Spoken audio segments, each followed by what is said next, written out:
You into that inflation stuff, man? Nah, I can't. I can't vibe with that. But happy birthday, Zara, and thank you for the sub. How is everyone? You all have a good Christmas? Christmas. I feel like people. It's one of those glottal stop things, right? Also, happy birthday, Zara. It's not a glottal stop. It's not a glottal stop because you don't do the glottal stop. Christmas. People don't. They just don't say the T. They just skip it. What's going on?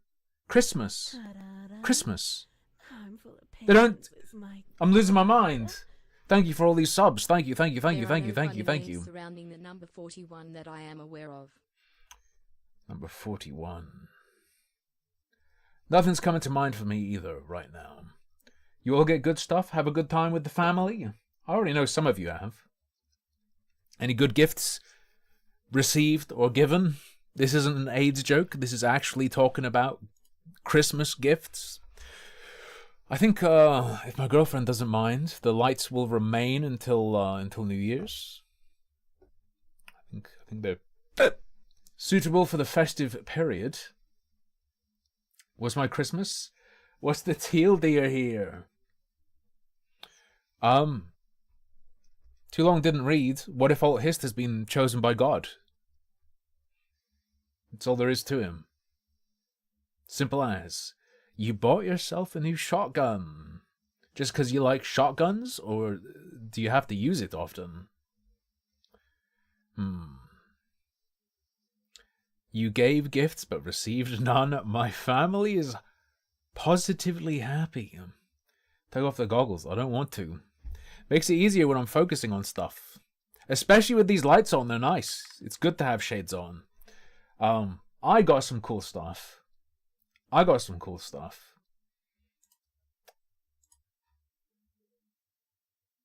I got a cool thing. You probably won't think. I mean, I got a pair of Timberlands. I've been stomping around in them, and I'll show you what I found stomping around in them in a minute. I got big black work boots.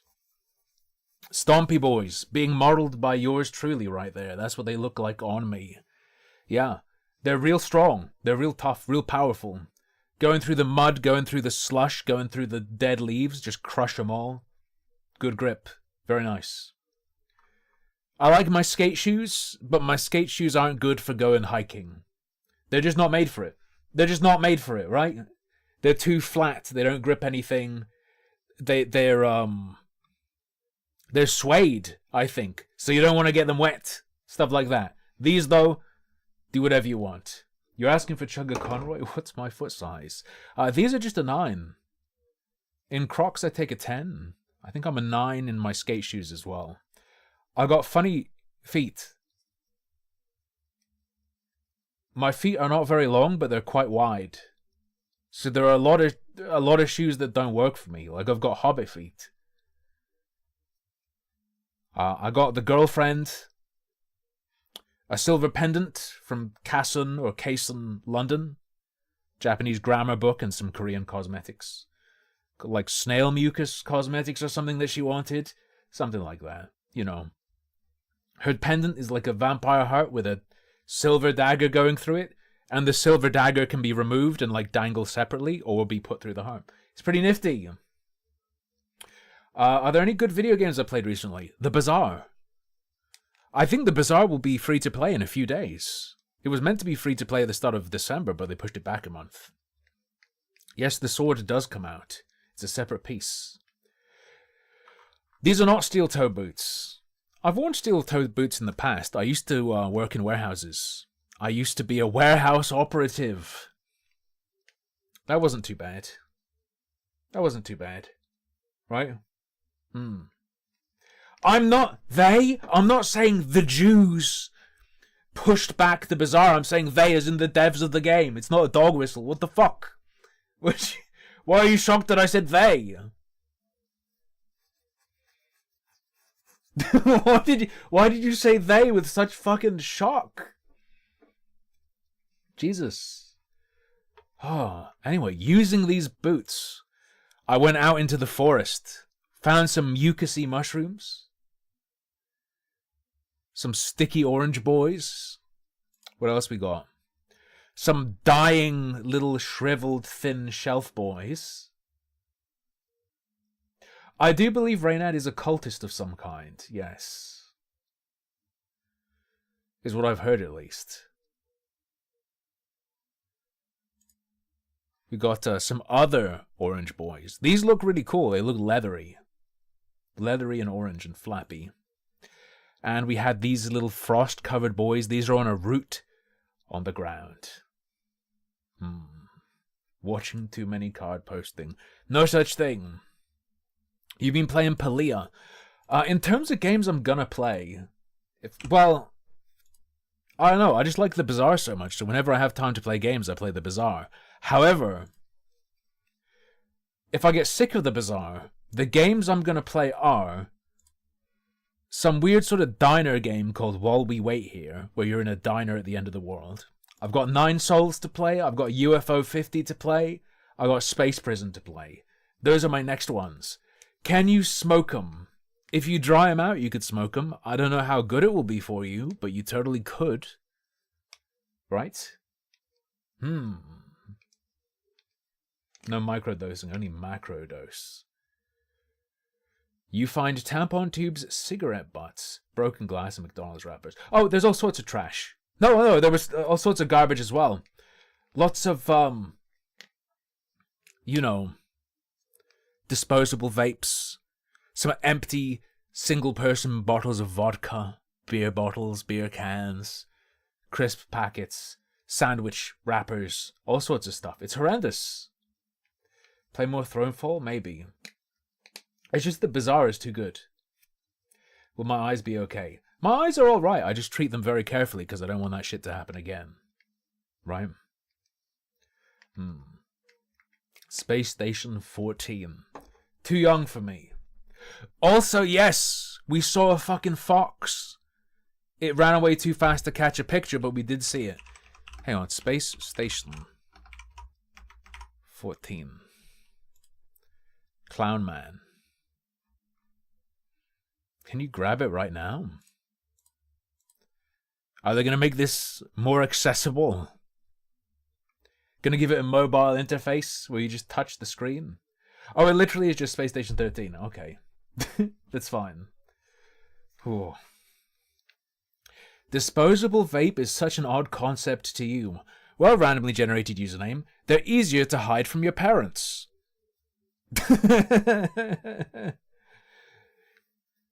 You can trade them at school.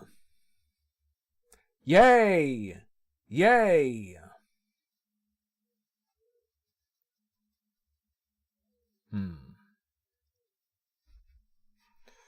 Birth the Sorb? True, I did.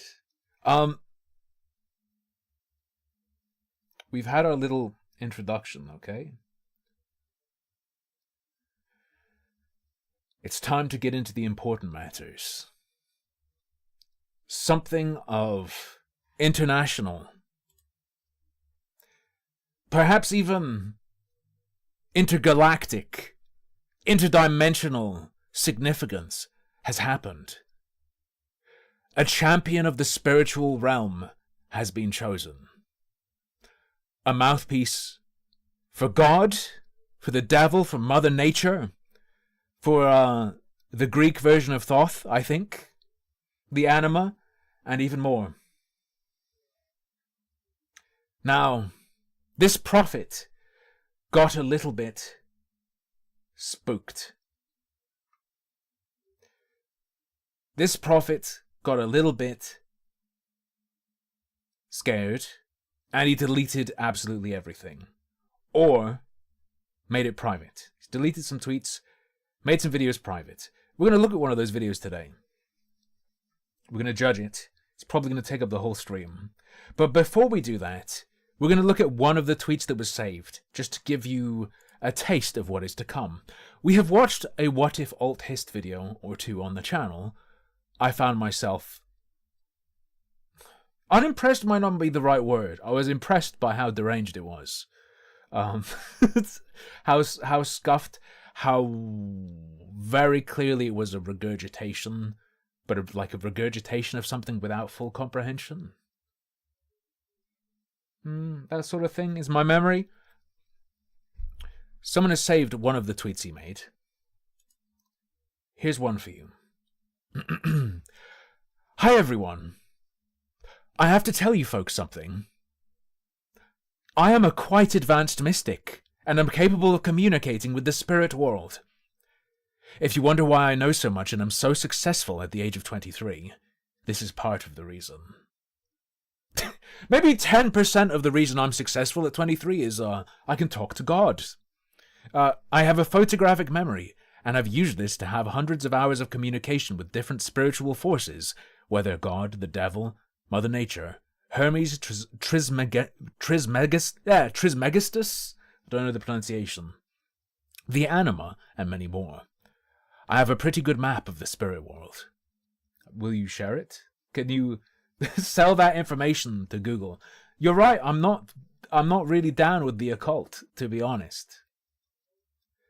The Lord God in the Tree of Life, which is the spirit of consciousness connected to you by blood through evolution, are forcing me against my own consent to intervene in the game now. I really did not want to do this, but God forced my hand. I did this since I was concerned we'd all fucking die as a society if I don't. And I'm young enough, I'm invested. Thank you, by the way. He made some other tweets, they're not too important. A more important tweet, I would suggest, and one that is gonna form the basis of our discussion today, I feel, is the tweet he made after deleting and hiding everything. WhatIfAltHist's, following saying a bunch of stuff and uploading multiple multi-hour-long videos, said this. I was really stupid here. I was trying to make something go as viral as possible for advertising reasons. We'll see if there are ads in these videos or if he just means he's advertising his channel. 10 hours of ad, by the way. 10 hours of advertising. So I said something as ridiculously over the top as possible as a way to harvest views for my video series and the group. I was playing some stupid word game about narrativization, where I'm technically not saying anything exactly wrong in that you can appoint yourself to serve the Tree of Life, which means you can say it by definition. It was a joke, by the way, and he's not insane, and that sentence itself does not sound insane at all. I made a whole multi-hour segment at the end of the video, which was as ridiculous as possible to freak people out on purpose. I talk to a beaver puppet, make jokes about masturbating, and talk about the philosophy of magic in it. The point was to show to not take yourself seriously.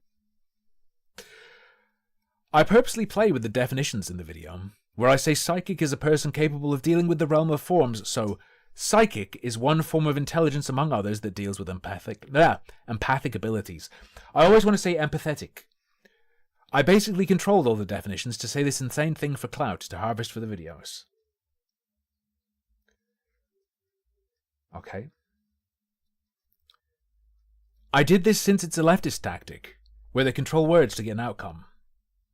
It's called, that's called speaking. Basically, I was playing with the concept of what a social construct is. Keep this in your head.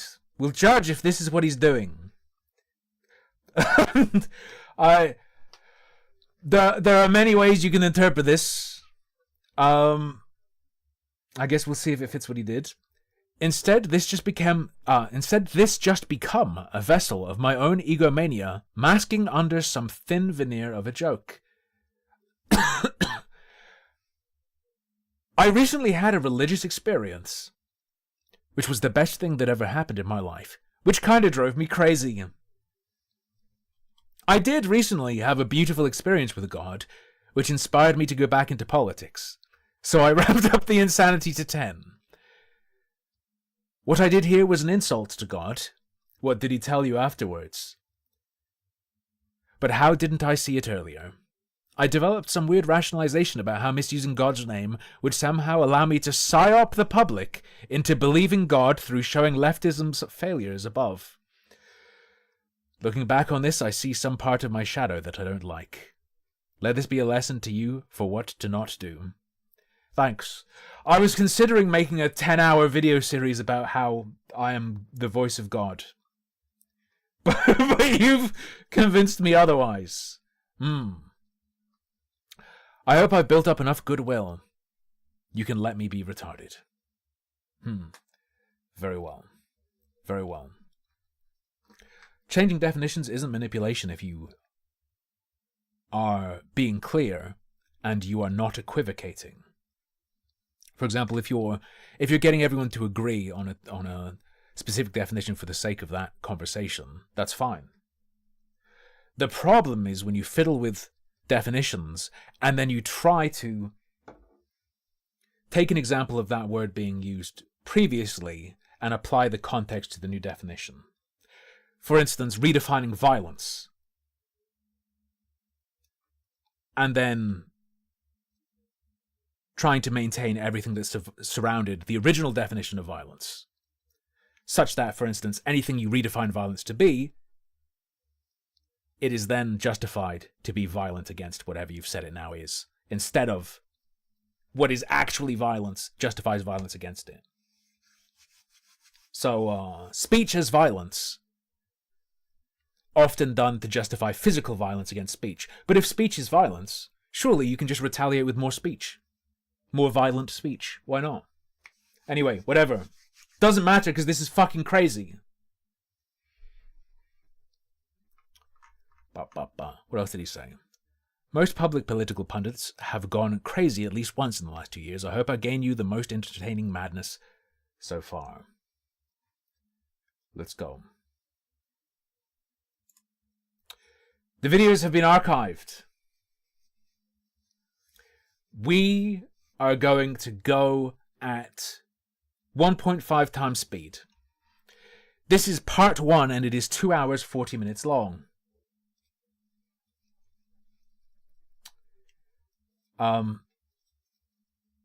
The game today is,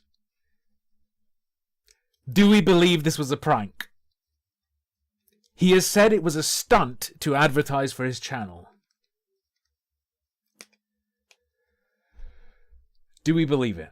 Let's go. I have not spoiled much. I have only seen a few little clips and they were amazing.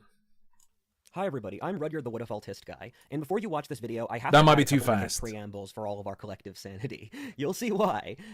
Multiple preambles. Okay. And I'm going to keep saying that in this intro section. Things will make sense at the end that did not make sense at the start. And to go through this stuff, firstly, there's lots of stuff in this video. They will only make sense at the end if you also boof ayahuasca. Where, as I wrote it, I didn't know how, because human words cannot convey it. And the way I feel guilty is I'm trying to explain something that cannot be explained in words, which is intensely difficult. And so when I try to tell you something, I wish I could show it to you, but I have to write words. Yeah, got bad news. That's actually like how all communication works. And the narration style for this will jump from... It's a struggle. It's always a struggle. Words don't magically convey meaning, sense. It's quite complex how it all works, but whatever, it's okay. I can understand the idea that he can't just tell us what it feels like to be touched by God. That's fine. First to third person, that's annoying for you to listen to and annoying for me to write, but it'll also make sense at the end. This story will also emphasize lots of details which seem really unimportant, but will also make sense at the end. And certain parts of the story will make me, in the way it's narrated, look like a complete narcissistic egomaniac. Okay. So, he was aware of that at the point of recording, at the point of writing the script. His apology, in part, includes him suggesting that, oh, I understand I was an egomaniac now. But he already had that in his mind at the time. This wasn't a joke. I think we can already say this wasn't a prank, this wasn't a stunt. I apologize for that. But again, it will make sense at the end. And parts may come across as wildly masturbatory. You'll see with that word. But again, as I said, it will... What do you mean I'll see with that word? He makes it sound like it's gonna get literal. Make sense at the end. You'll see why specifically I chose masturbatory. The story will also I get don't wanna unbelievably see it. brutal. I would tell you to not watch this video if you can't handle that sort of thing. But to be frank, your grandpa fought in World War II. He was fine. He saw worse stuff. And Did he? I choose not to put the 18 Was he? Some of these guys weren't, bro. plus rating here. Some of these guys were not okay, but okay. I get what you're saying. Because I had to live with this crap as a kid. And if I lived through it, you can watch it. Also, for your ancestors, there Is he gonna like play fucking? I had to live through this as a kid. If I can live through it, you can watch it. What the hell are you gonna show me, brother? I don't want to see it. kids saw their parents fuck, they saw them kill animals, they saw war, they saw famine. If your ancestors' kids can see bad stuff, you can. They're not going to die. So If your ancestors saw bad stuff, if your ancestors' kids saw bad stuff, you can. They're not gonna die. He's all scrambled in the brain piece. I understand why YouTube would put a 18 plus rating on it, and I respect your decision. It's your company. You have responsibility for it. I don't. But I'm just going to throw the appeal out. This video's length is also pretty insane. Coming from a media background, I didn't want to do it, but at the end of the video, you'll see why that makes sense. This is the shortest period of time I could convey the things I had to convey you. Thank you, Xavier. My God.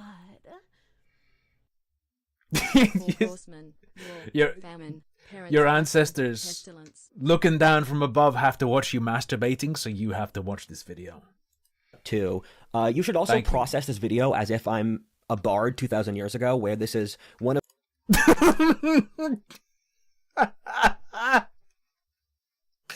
This is pretty fucking good already. the lengthy multi-hour sagas where, like the Nibelungliad, they would say it for an entire week. And so I will change my dress. I will change the framing. It will be on different days because I frankly just can't record this video in a single day. And I understand that some of the ways I shoot and stuff won't be perfect, but it doesn't need to be. If you hear the message, that's enough. And So it's not a stylistic choice. So he's joking. Okay, the bard thing is a joke. The bard thing is a joke on the basis that he's going to be recording it across multiple days. Okay? And that it's going to be long. He's not really trying to style himself as a continuation of oral tradition. Okay? And so we'll change. I think that's symbolic of my life. I'm the same person, but I change my clothes and I change my Myla, only his. Very unique for him. He wears different hats, you might even say. circumstance over the course of my life. Everything in the story is 100% true. You have my word before God, my ancestors, and myself that it's all true. That will also make sense at the end. Who the fuck is this schizo, asks Ziffy. You may not have been here for it, but I've watched a couple of his videos. They're pretty amazing. I'll show you. Ziffy, how many subs do you think he has? If you don't know who he is, how many subs do you think he has?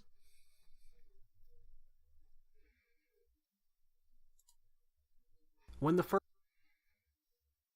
Oh no, does he have like 100k subs? No. He has 700,000 subscribers, and he does alt history videos. Or rather, in part, he does a lot of what ifs. He does a lot of predictions. Like, what if Hitler never invaded Russia? How Canada will fall, so on and so forth.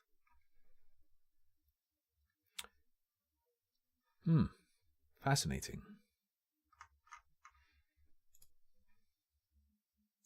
So, this is pretty cool. I'm glad that you folks will get to watch this video. This is going to be a lot of fun. Peace. Ah! The sections are titled. I, Rudyard William Lynch, was born on June 23rd, 2001, in Manchester by the Sea, Massachusetts, to my parents Mark Lynch and Leslie Payne Zimmer. Our current era of history. His parents desperately calling him, take it down, take it down, take it down. Completely discounts genealogy, which is one of the most deranged things you can do, since genealogy is the code which imprints who you are. Yeah, 2001. He talked about being 23 in his tweet. Said the reason he's so successful as a 23-year-old is his connection to the spirit world. through your blood. Then once that's imprinted on your environment, the underlying code adapts to different situations. So when you can see someone's genealogy and ancestors, you see the previous actions their underlying code has done before. So let's go through my ancestors. My father's ancestry comes from almost all Ireland, apparently genetically from the south and the west of the country, which This is him coming out as an alcoholic. is the normal region for Irish Americans. They moved over after the potato famine in the early 1850s and around the time of the American Civil War. Some went to Quebec first, but then they ended up in the American Northeast, with my grandfather growing up in Jersey City and my grandmother. I wonder how familiar he is with genes, with alleles and allele frequency. I wonder if he thinks he has a lot of unique genes. I have no idea, I'm just wondering. In Boston. My family were police for at least 4 or 5 generations straight in Jersey City, which was one of the best jobs the Irish could get. The Irish lived in ghettos with each other in some of the poorest areas and were seen as an ethnic minority.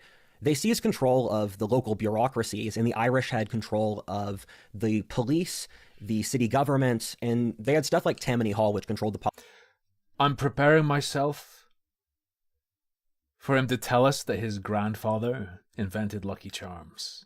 politics of the Northeast. My father's line has a strange curse that each male must pick an impossible battle. You tell me this part is dumb, but the other parts aren't?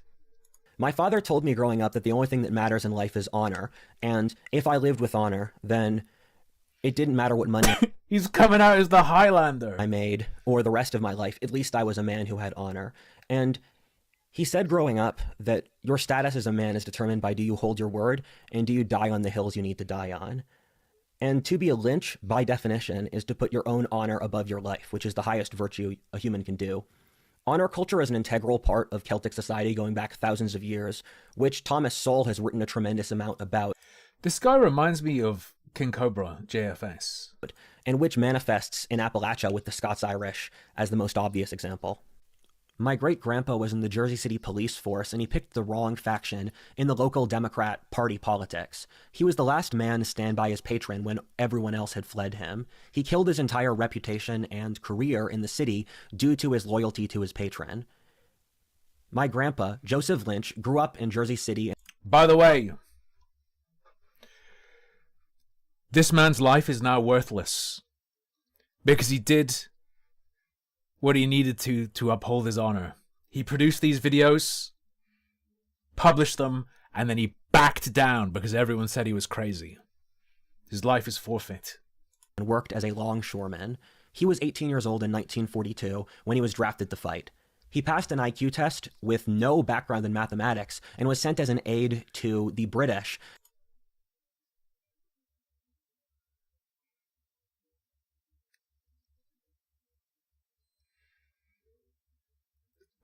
Okay. I feel like he's telling us things.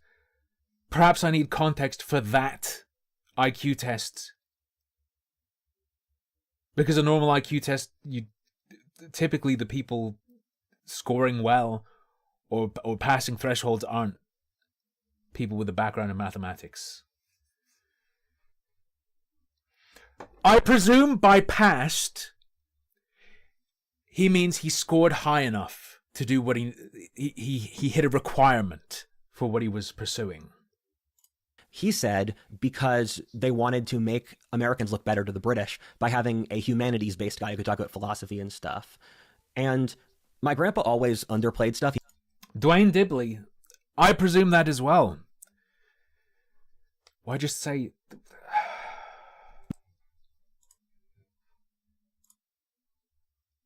Oh no, is it broken? 6:53. Oh, yeah, I worked there. Sorry, it was a bit scuffed. After the war, he went back to America and he was able to go to Harvard on the GI Bill. Like, I find it weird that he'd call it an IQ test. Would it have been called an IQ test? And he tried to be a lawyer after that, but then they forced him to take too many cases that were against his honor, and so he quit to become a professor. However, during his career as a lawyer, he befriended a Russian noblewoman who became quite fond of him, and so when she died, she left him her inheritance. And When he was a professor, he studied constitutional law, teaching at a school in northern New Jersey up by New York. And the book he wrote in constitutional law was that the founding fathers had purposely structured the Constitution so that there was a degree of plausible deniability inside the philosophic logic so that you could have a sub-variety of different possible positions with each law that was written. He married my grandmother, Irene O'Neill, where they met at the St. Patrick's.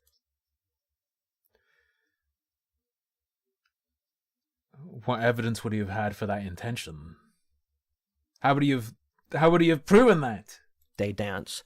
And she worked as she was a homemaker for the family, and he had 5 children where he moved to Princeton, New Jersey to support his family.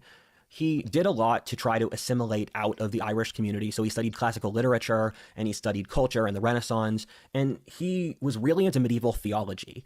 And he became very Catholic due to the war, where he believed that the war was symbolic for the dangers of modernism and totalitarianism, and the only way we could break out of that was through a return to Christianity. So he was a very strong fundamentalist Catholic, and he thought the 1930s Catholic Church, which meant most people saw as ridiculous reactionary, he thought that it was too liberal, and they had to return to medieval values.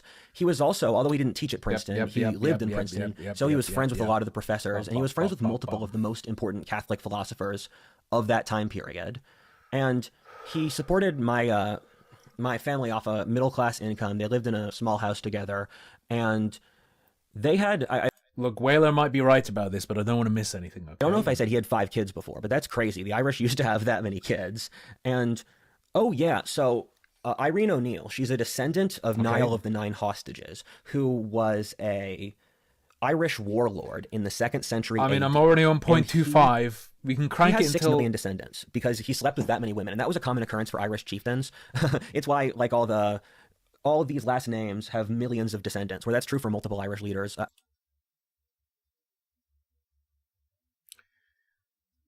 Number of children per female is probably the more important. Shit gets exponential. You don't even need to sleep with that Alistair many. of the Isles in Scotland's an easy example. Niall of the Nine Hostages. I'm sure Cuchulainn is from... O'Connor is from the Irish Hercules, Cuchulainn. Irish last names are nearly 2,000 years old, which is pretty cool. And my family were fishermen in the 1800s before we moved over. And so I wonder, if Irish last names are that old, because Gaelic, O'Loinch... In Gaelic, the last name Lynch is from Oloinchug, which is son of a fisherman. So were my ancestors Gaelic? fishermen for 2,000 years? Final hilarious story about my grandpa. So my grandpa died about 10 years ago, and he was like 95. It's crazy. He was born 1926. And for the final year he was at the home, or the retirement home, whenever he saw an actress on the TV, he yelled whore, because he said, quote, all of these actresses have sold their bodies to get their status. And he said, I won't stand for this. So this leads...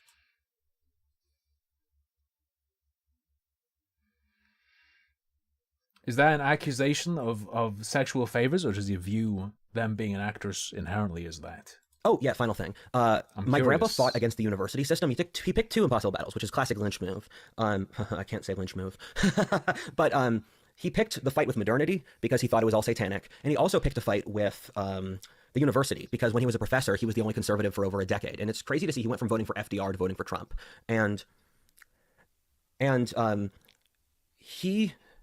My mom, and my mom's not an objective source, said that when he retired, the leftist faculty threw a party because they got rid of the last conservative. Next comes Peter Lynch, unrelated to the famous investor Peter Lynch. There we go. That's part of his story. Who is my uncle, who worked as a strategist for That's a point towards his narrativization claim. New Jersey police for nearly 40 years. He said in the 1980s that the greatest new threats to New Jersey were Latin American, especially Salvadorian, and black gangs. This killed his career for the rest of over 30 years because he said the politically incorrect answer, and New Jersey's pretty corrupt, where they only targeted the Italian mafia, and you weren't allowed to say something besides that. And so he became incredibly nihilistic and dissatisfied. He always talks about the Masons running everything. Very sharp guy, though. He's really into... It's not that YouTube chat's too spicy for stream, it's that I am bound by my contract not to put you on screen. Korean dragon boat racing in Morocco and Korea and foreign cultures.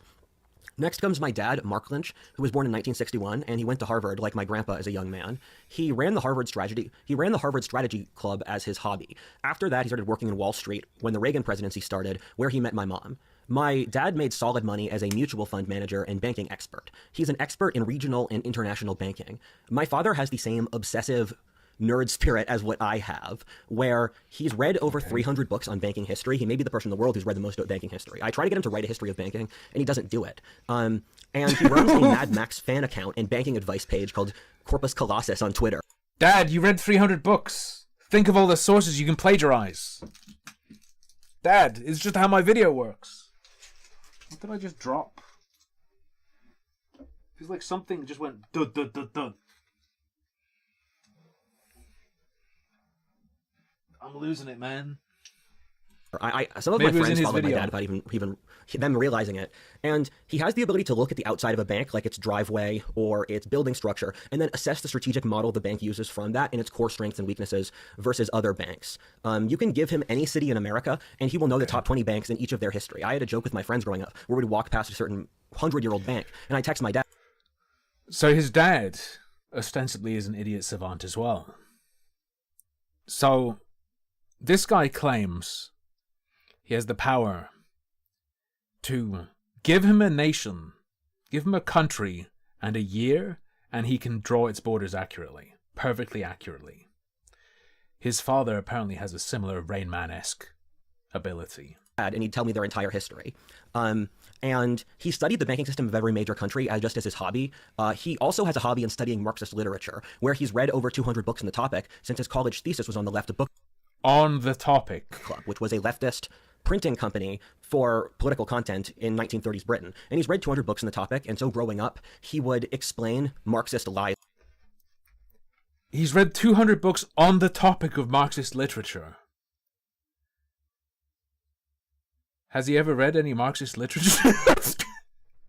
It sounds like his dad works the same as he did. Or as he does. To me, in that he would read these books to me, and then he would go through how the Marxists had lied, the methods they have used for deception, like overemphasizing numbers, not looking at practical application or human nature. So I heard that stuff growing up. And he said he studied leftist philosophy because he wanted to know how someone could have completely incorrect beliefs and yet be so sure of themselves. And my dad's also predicted every major financial crisis of the last 40 years. And he would tell me as a child, you know, Rudyard, due to money printing, this country's not going to be in a good place around when you're college aged. We'll have blown out our entire economic system. I hope it's better once you're out of college, though. And my family were in the nice house and nice vacation cast of rich, not in the private helicopter and complex trust fund category of rich. I think my family's net worth when I was a kid was like $10 to $15 million total. And my dad, I'm sorry, I love you, Dad, but you have very strong Asperger's, which you might have picked up on. And my dad's... Okay, it's pretty good. Studies 19th century train routes as a hobby. He memorizes them, and he has an incredibly encyclopedic knowledge of human history, amongst many other things. And when I was a kid, incredibly encyclopedic knowledge of human history. Barrage my dad with infinite questions. I'd ask my dad 1,000 questions a day. I would ask him questions on how... I'd ask him about how he made decisions. I'd ask him questions about the world. It was nice having my dad around because I could just feed off his information. I doubt... He reminds me of one of those burnt out celeb ladies, one of those has-beens who start saying crazy shit about themselves. Like they show up on a reality TV show and start talking about how like I learn 100 new words a day. I'm the top 1% in terms of like my body fat. I have the lowest body fat in the world, and I remember every face I see, and I can draw it photorealistically. Loaded so much of it, and it's so much of my worldview. And my dad told me growing up that the only thing that matters in life is honor. And he said, I don't care if you're poor. I don't care what you do with your life, as long as you have honor. And that was a value we kept hammering home all the time, that the only thing you could truly own as a man is your own honor. And an example of the kind of guy my dad is that I once texted him, I am going to Mexico tomorrow for a week. And his reply was cool in lowercase. When I was 16, my dad said, you are a man now. I had two roles as a father, to teach you to be a man and to teach you have honor. I have succeeded at both. You are now a man. You are now responsible for your own actions. Figure your own stuff out. And he once said when I got he bought me May I see the text? My first car, and he said, I will buy you the cheapest car you can fit into, which was a Subaru. And he said... My man cursed to living in a smart car. He said... Fourth-hand smart car. Now, the things you do out there are your responsibility, not mine. And... another example of the kind of guy my dad is that he ate tuna fish every single day of his life from ages 12 to ages 30. And he did really let those heavy metals build up. Because it was 50 cents cheaper than the other sandwich option. And he was just accruing the financial benefits of 50 cents a day. And then it gave... Millennials, all they have to do is eat tuna fish every day. They'll have 10, 15 million in savings, no time. Him crippling mercury poisoning, and my father had crippling mercury poisoning when he inseminated.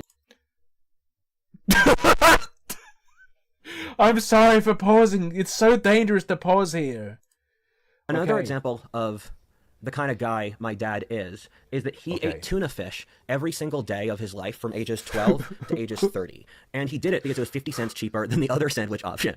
And he was just accruing the financial benefits of 50 cents a day. And then it gave him crippling mercury poisoning. And my father had crippling mercury poisoning when he inseminated me, which nearly killed... What?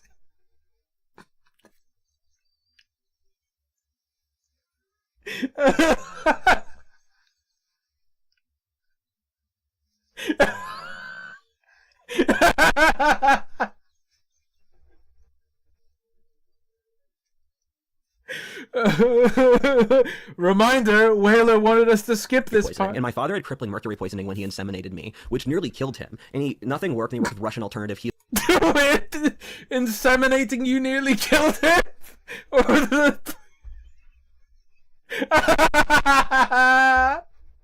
blew a glow... He blew a glowing green load in this guy, man. Who lowered his mercury blood pressure. And then he went on a trip to China for business, and then jacked up the mercury again. And then he had another... He suffered for like over a decade with very painful mercury poisoning. He also had gout, which was very unpleasant. I remember his suffering. He couldn't eat beef or wine for years. He was just on like a purely vegetarian diet, which is sad. Gout is uric acid crystals in the joints, right? And yeah, the mercury poisoning was crippling pain. Used to be known as a rich person's disease, right? People ate a lot of meat. And I can't overstate how instrumental my dad is to who I am as a person. My dad's very wise and said a lot of things that stuck with me for my entire life. For example, let your thought and action be one. The second you think, act. When I was scared... That's a... Hesitation is defeat. They actually based the boss in Sekiro on him. That seems like horrible advice. About failing a test in high school. My dad took me to the local creek out. Like, I'll be walking along the road, and there'll be a house that has, like, a really steep staircase, and it's like, damn. If I jumped and tried to land on the halfway down step of that steep staircase, could I make it? If I followed this advice, I would be extremely injured all the time. Outside our house, and he said, look at this creek flow, Rudyard. This creek was here long before the white man came, and it was probably here before the natives were there before, or before the earlier group of natives had replaced another group of natives. And he said, this creek will keep flowing whether or not you fail the test. You should know that so many of your worries are in your head, and you go out into nature and they're not there anymore. He told me that the way to get rich was to acquire useful... It's a fucking creek, man. Hey, at least the creek's still there. Nature, and they're not there anymore. He told me that the way to get rich was to acquire useful skills, and then once you have enough useful skills, someone will pay you for a skill. And he said that there are certain hills you have to die on to be a man. That dad is crazy smart. And he said that when everything's said and done, the only thing that matters is that you stood where you needed to stand. And he read to me and my sister before bed every single night for a decade. He read us all of Lord of the Rings, all of Narnia, some of Louis L'Amour, the autobiography of Lee Kuan Yew, Niall's Saga, and Dune, among like a dozen other books. He got me 20 of the great courses, or college-level courses, and played them in the car when I was a child so I could get an education with him. Then we would talk about those. This guy, he's going to tell us his story now about how for a month, all he could say was omelette du fromage because of his dad playing French self-education tapes while he slept. Topics together. And my dad had a rule that I could only play strategy games until I was age 15.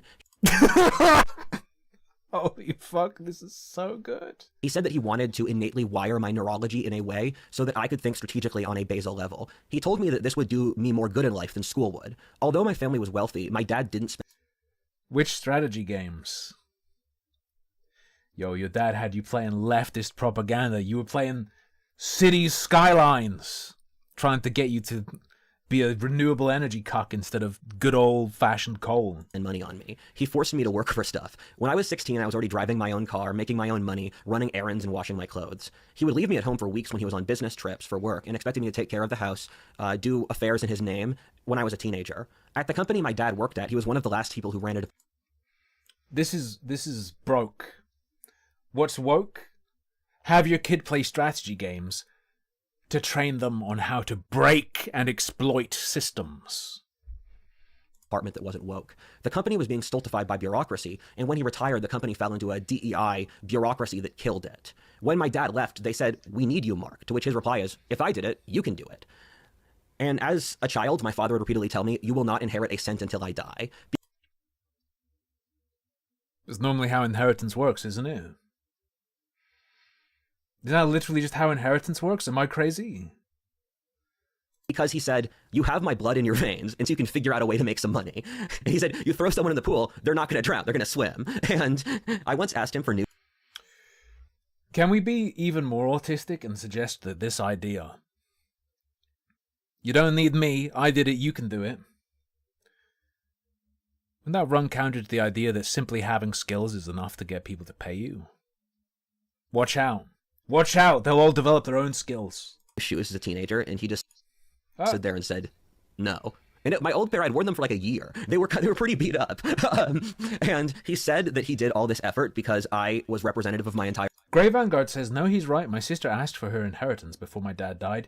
He disowned her." Yeah, that's just because your sister's dumb. You have to kill him. Bloodline, and that my actions represented the honor of my people, my self, and my ancestors, and thus I had to reflect that responsibility in my actions. And that was a theme all of my family had. Both of my parents were into the ancestor stuff and the honor stuff. My father's become kind of a hermit, where he lives in the woods in Pennsylvania and avoids society because he thinks the public is stupid. And he, yeah, that's kind of his lifestyle. Like, I didn't really have any connections growing up because my dad lives as a hermit. And he has a girlfriend, though. And he's a prepper. He has over a month of food and water at any given time in case... Damn, a month.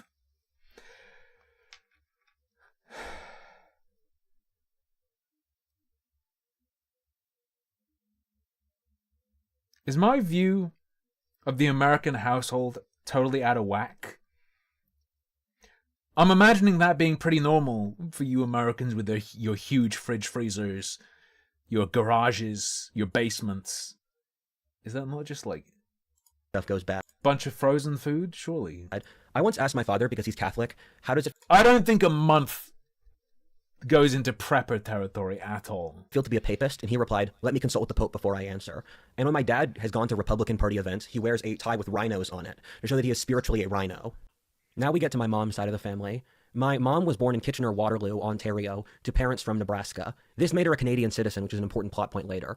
Her ancestry is mostly English, stemming from the third Albion seed migration the Quakers did from northwestern England to Pennsylvania and the Middle States. In a prime example of anthropology in action, I grew up in Chester County, while according to 23andMe, my ancestors are from Chester, England. Her ancestry has been in America since the 1600s, where I have ancestors... Chester's really beautiful. I recommend visiting. Really beautiful old buildings. ...on the Mayflower, as well as ancestors stretching from upstate New York down to North Carolina, kind of concentrated in the middle states. And my ancestry is 90% British Isles, with something like 80% being just English and Irish. The final 20% is a mix of basically different Protestant ethnicities between Scots-Irish, Scottish, Welsh, Dutch, German, Swedish, Finnish, etc. And I'm 10% German ancestry, mostly from Baden-Württemberg in southwest Germany, which was an area that got 3/4 of its population wiped out in the 30 Years' War, and so they fled to America and the Volga River in Russia to escape, because they were Protestants being persecuted by Catholics. And we haven't gotten to the point of the video yet. This is chapter 1, the background, okay? He's lining it up. He's lining it up for us that he's a mystic who talks to God often, and also other mystic figures. I guess he's explaining his lineage, the hardware that allows him to do this.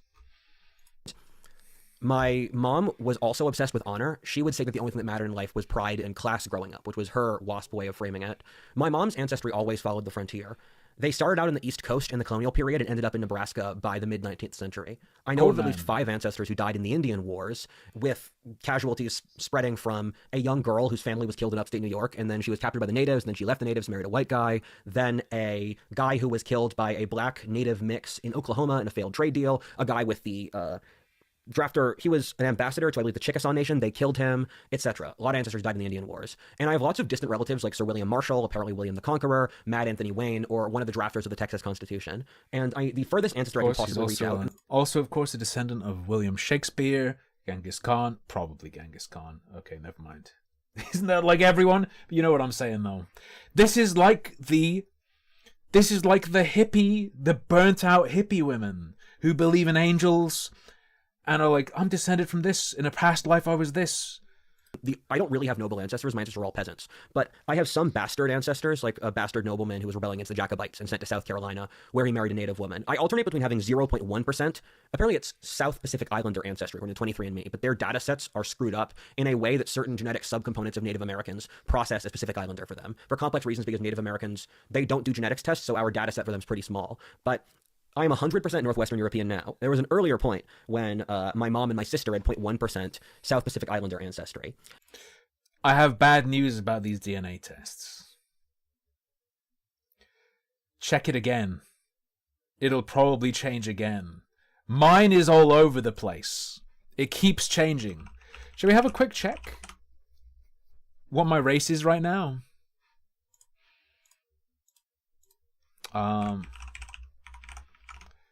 Shit. I don't know my password.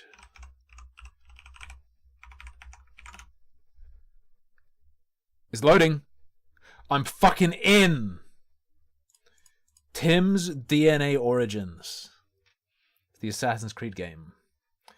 What we got? Okay. 34% England and Northwestern Europe. 23% Scotland. 20% Germanic Europe.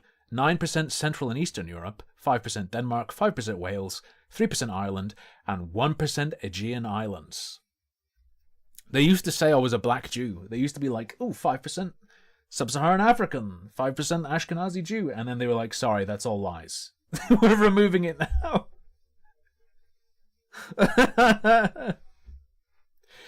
So, I don't really trust any of this. Updated July 2024. They keep updating it, and I just keep getting whiter and whiter. And I'm also... I forgot what I was going to say there. There's another relative I'm forgetting. But the established pattern in my family was they moved to a new frontier, form a new business, said business would do well for a generation, then the next generation would fail, the business dies, they move to a new frontier to restart. My family did this with arms manufacturing, fur trading, cotton. You can't do this to me! Do you know how many times I said the N-word based on this genetic test? What are they going to do when they see the update? Oil and I'm a dead man. A variety of other industries. Each time the next generation would trash the wealth and restart on a new frontier. My grandfather grew up in one of the wealthiest families in Nebraska who ran an insurance company. He refused to take up the family business and instead decided to be a hippie as a young man. My mother is intensely resentful about this because she grew up... Thank you, AIDS. Squirrel ate, chipmunk, biohazard, fed the streamer a 2-pound superberry. Thank you At for the school, pounds. everyone was related to the Cray twins. I see. In poverty, and so she could have said, you know, if my father didn't drop the business, I could be a senator for Nebraska now. And there's an interesting detail here that my great-grandma was kind of a hoe, and that she was sleeping with 2 men in 1942 Nebraska. One was half Norwegian, half German, and the other was English. She married the first guy, and Very honorable calling your grandmother a slut. here I am with my 90% British Isles ancestry. Mr. Zimmer was tricked and realized he had been cucked, and changed and took out his resentment on his son. That's a big reason why my grandpa left the family business, because he felt he didn't deserve it because he wasn't the real son. And he left and met my grandmother at Unitarian Church because they were both rebelling against their Presbyterian parents in Lincoln, Nebraska. And they got married. My grandmother went to Swarthmore and then dropped out because she loved my grandfather to be a homemaker with him. My grandfather had a background in computer mathematics, but he lacked the personal ability to hold a job. So my mother, her brother, and my grandfather traveled around the world as he tried to hold a job. My mom partly grew up in Nebraska, Massachusetts, Iran, Maryland, North Carolina, Ontario, Alberta, amongst others. My mom grew up in poverty and constant chaos. My grandmother divorced my grandfather. I'm not taking any of this in because there's so much of it and I have no frame by which to ascertain which bits are key. When my mom was around age 7, which is the age she divorced my father. I have a feeling none of it will matter. My grandmother is very left-wing. One of a funny story here is that when my mother told my grandmother that she was going to marry a Irish Catholic Republican, my grandmother said, who's very left-wing, she said, oh, you know, are you sure he'll want to have children? They're not like us, you know. And she also thinks that we should forcibly deindustrialize. So she thinks that they shouldn't have air conditioning in Texas for climate reasons, which is deranged. That's not going to work here. So she's very left wing. And I once saw her reading a Afro-Indigenous history of America, and I joked, "Is there a biography for all 5 of them?" His mind's gonna be blown when it turns out his grandma is an eco-fascist, actually. And my mother was valedictorian of her high school that she finished in Worcester, Massachusetts. And then she went to Columbia University, where she got a political science degree.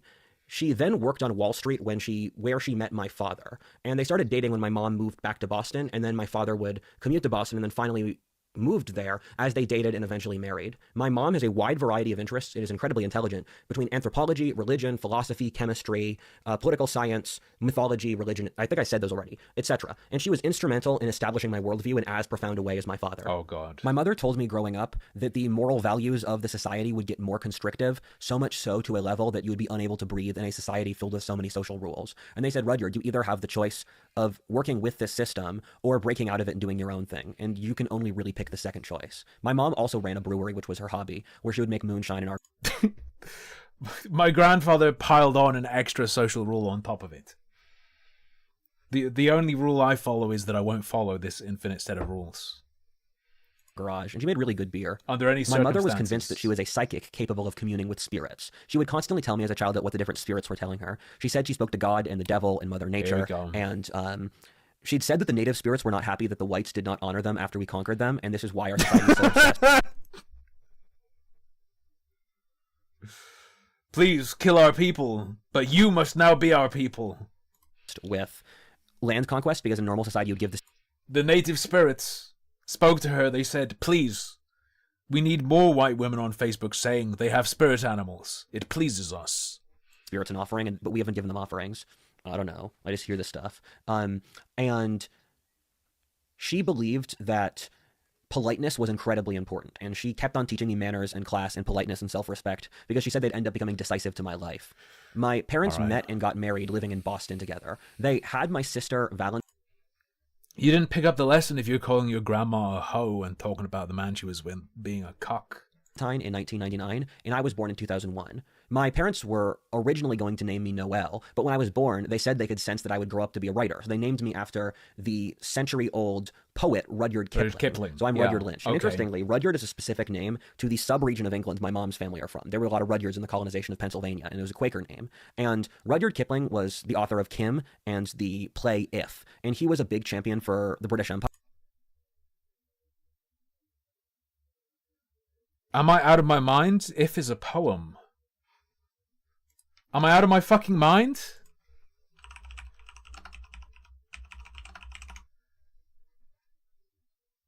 Yeah, it's a poem. What the fuck you mean play? And he was very much into heroism and honor and the things that I talk about. And they said that I just had too much energy to be named Noel because Noel's more of a bookish name. And everyone in my family, I'm going to throw this detail in. Noel is too much of a bookish name, and they knew I'd be a writer, so they called me something else. You'd have to throw it in somewhere to brag. Everyone in my family is over 6 foot, or at least my mom and my sister are 5'11", my dad's 6'2", I'm 6'4". So for my sister as well, let me talk about her a little. She is a little bit younger than me, or sorry, she's a little bit 2 years older than me, and she was really creative when I was a kid. She was really into fantasy novels. She wrote multiple fantasy novels as her hobby. She knits for her hobby. She's made like dozens of sweaters, and she's really into Star Trek. And she loves her dog so much. But she's a Maoist. She thinks the government should forcibly... What? Why are you telling me that your sister loves her dog? ...deindustrialize the economy. And I'm going to jump ahead in my life because it doesn't fit with the narrative otherwise. She followed a lot of my mom's advice, so she moved up to Canada when I was a teenager. She went to a leftist university in Canada. She went to University of Toronto, one of the best colleges in Canada, and she left it believing that we had to forcibly deindustrialize the economy, and she believes it's immoral to have children, and she believes it's immoral to pass on her own culture, and so she's going to adopt a black baby. Rather, she's going to adopt a minority rather than having one of her own babies. And she's a lesbian now. That doesn't even... It's immoral to pass on your culture, so she adopted a baby of a different race. In terms of it being immoral to pass on your own culture, couldn't that easily be viewed as much worse than having your own child? It's better for, if you're an antinatalist, to adopt. But he said she believed it's immoral to pass on your own culture, so she adopted...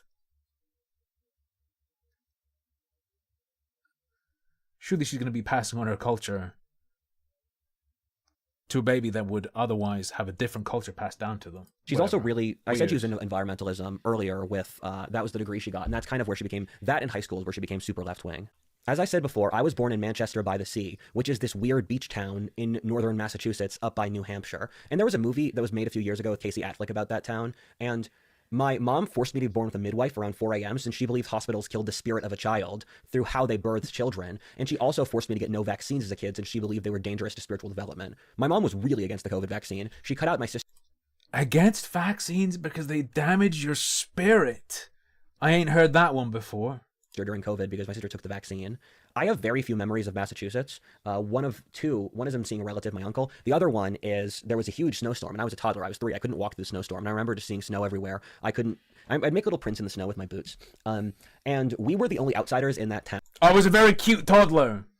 I was so cute. I had little feet, and I'd make little marks in the snow. That had moved in for decades, and thus the zoning board was able to kick us out of the town. The entire town was old money Yankees whose families had been there for centuries, and we were the first nouveau riche to move there. They were not financially in a good place because they were living off really old money, and there was a degree of resentment. And they made up rumors my dad was making his money off drug trafficking, and my mom was a horse and dog lady, and they made it basically illegal to have both animals in town. We were completely socially outcasted and forced to leave. The company my dad worked at had dual offices in Boston and Philly. When I was 4, my dad made the decision to move our family to Philadelphia.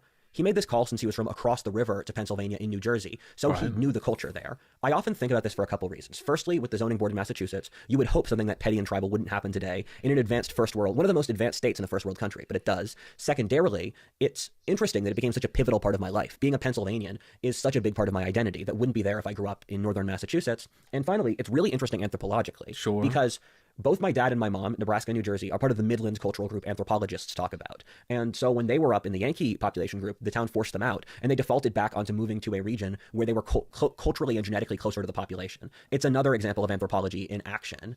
And my parents, I think, are pretty objectively part of America's ruling class, but they kind of degenerated into rednecks and refused to take it. We always lived at least 20 to 30 minutes from the nearest grocery store, nearly 40 minutes from shopping, and an hour from the city.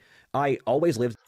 I'm being absolutely fucking machine gunned. Next to cows, cornfields, and woods. I remember seeing a drought one year which broke all the land and crackled it up. And interestingly, that drought is part of the cause for the Arab Spring because grain prices went up as the Midwest got drier. And then that very winter, there was an 11-foot snowdrift where there was snow dunes up to 11 feet tall. And my mom would literally make moonshine in the garage. In a job interview for my mom's brewery, a guy literally... Would literally? Where else would she make it? That's not unusual. Besides in the kitchen, I guess. Skinned a deer during the job interview in front of us. My dad and I would go duck hunting together.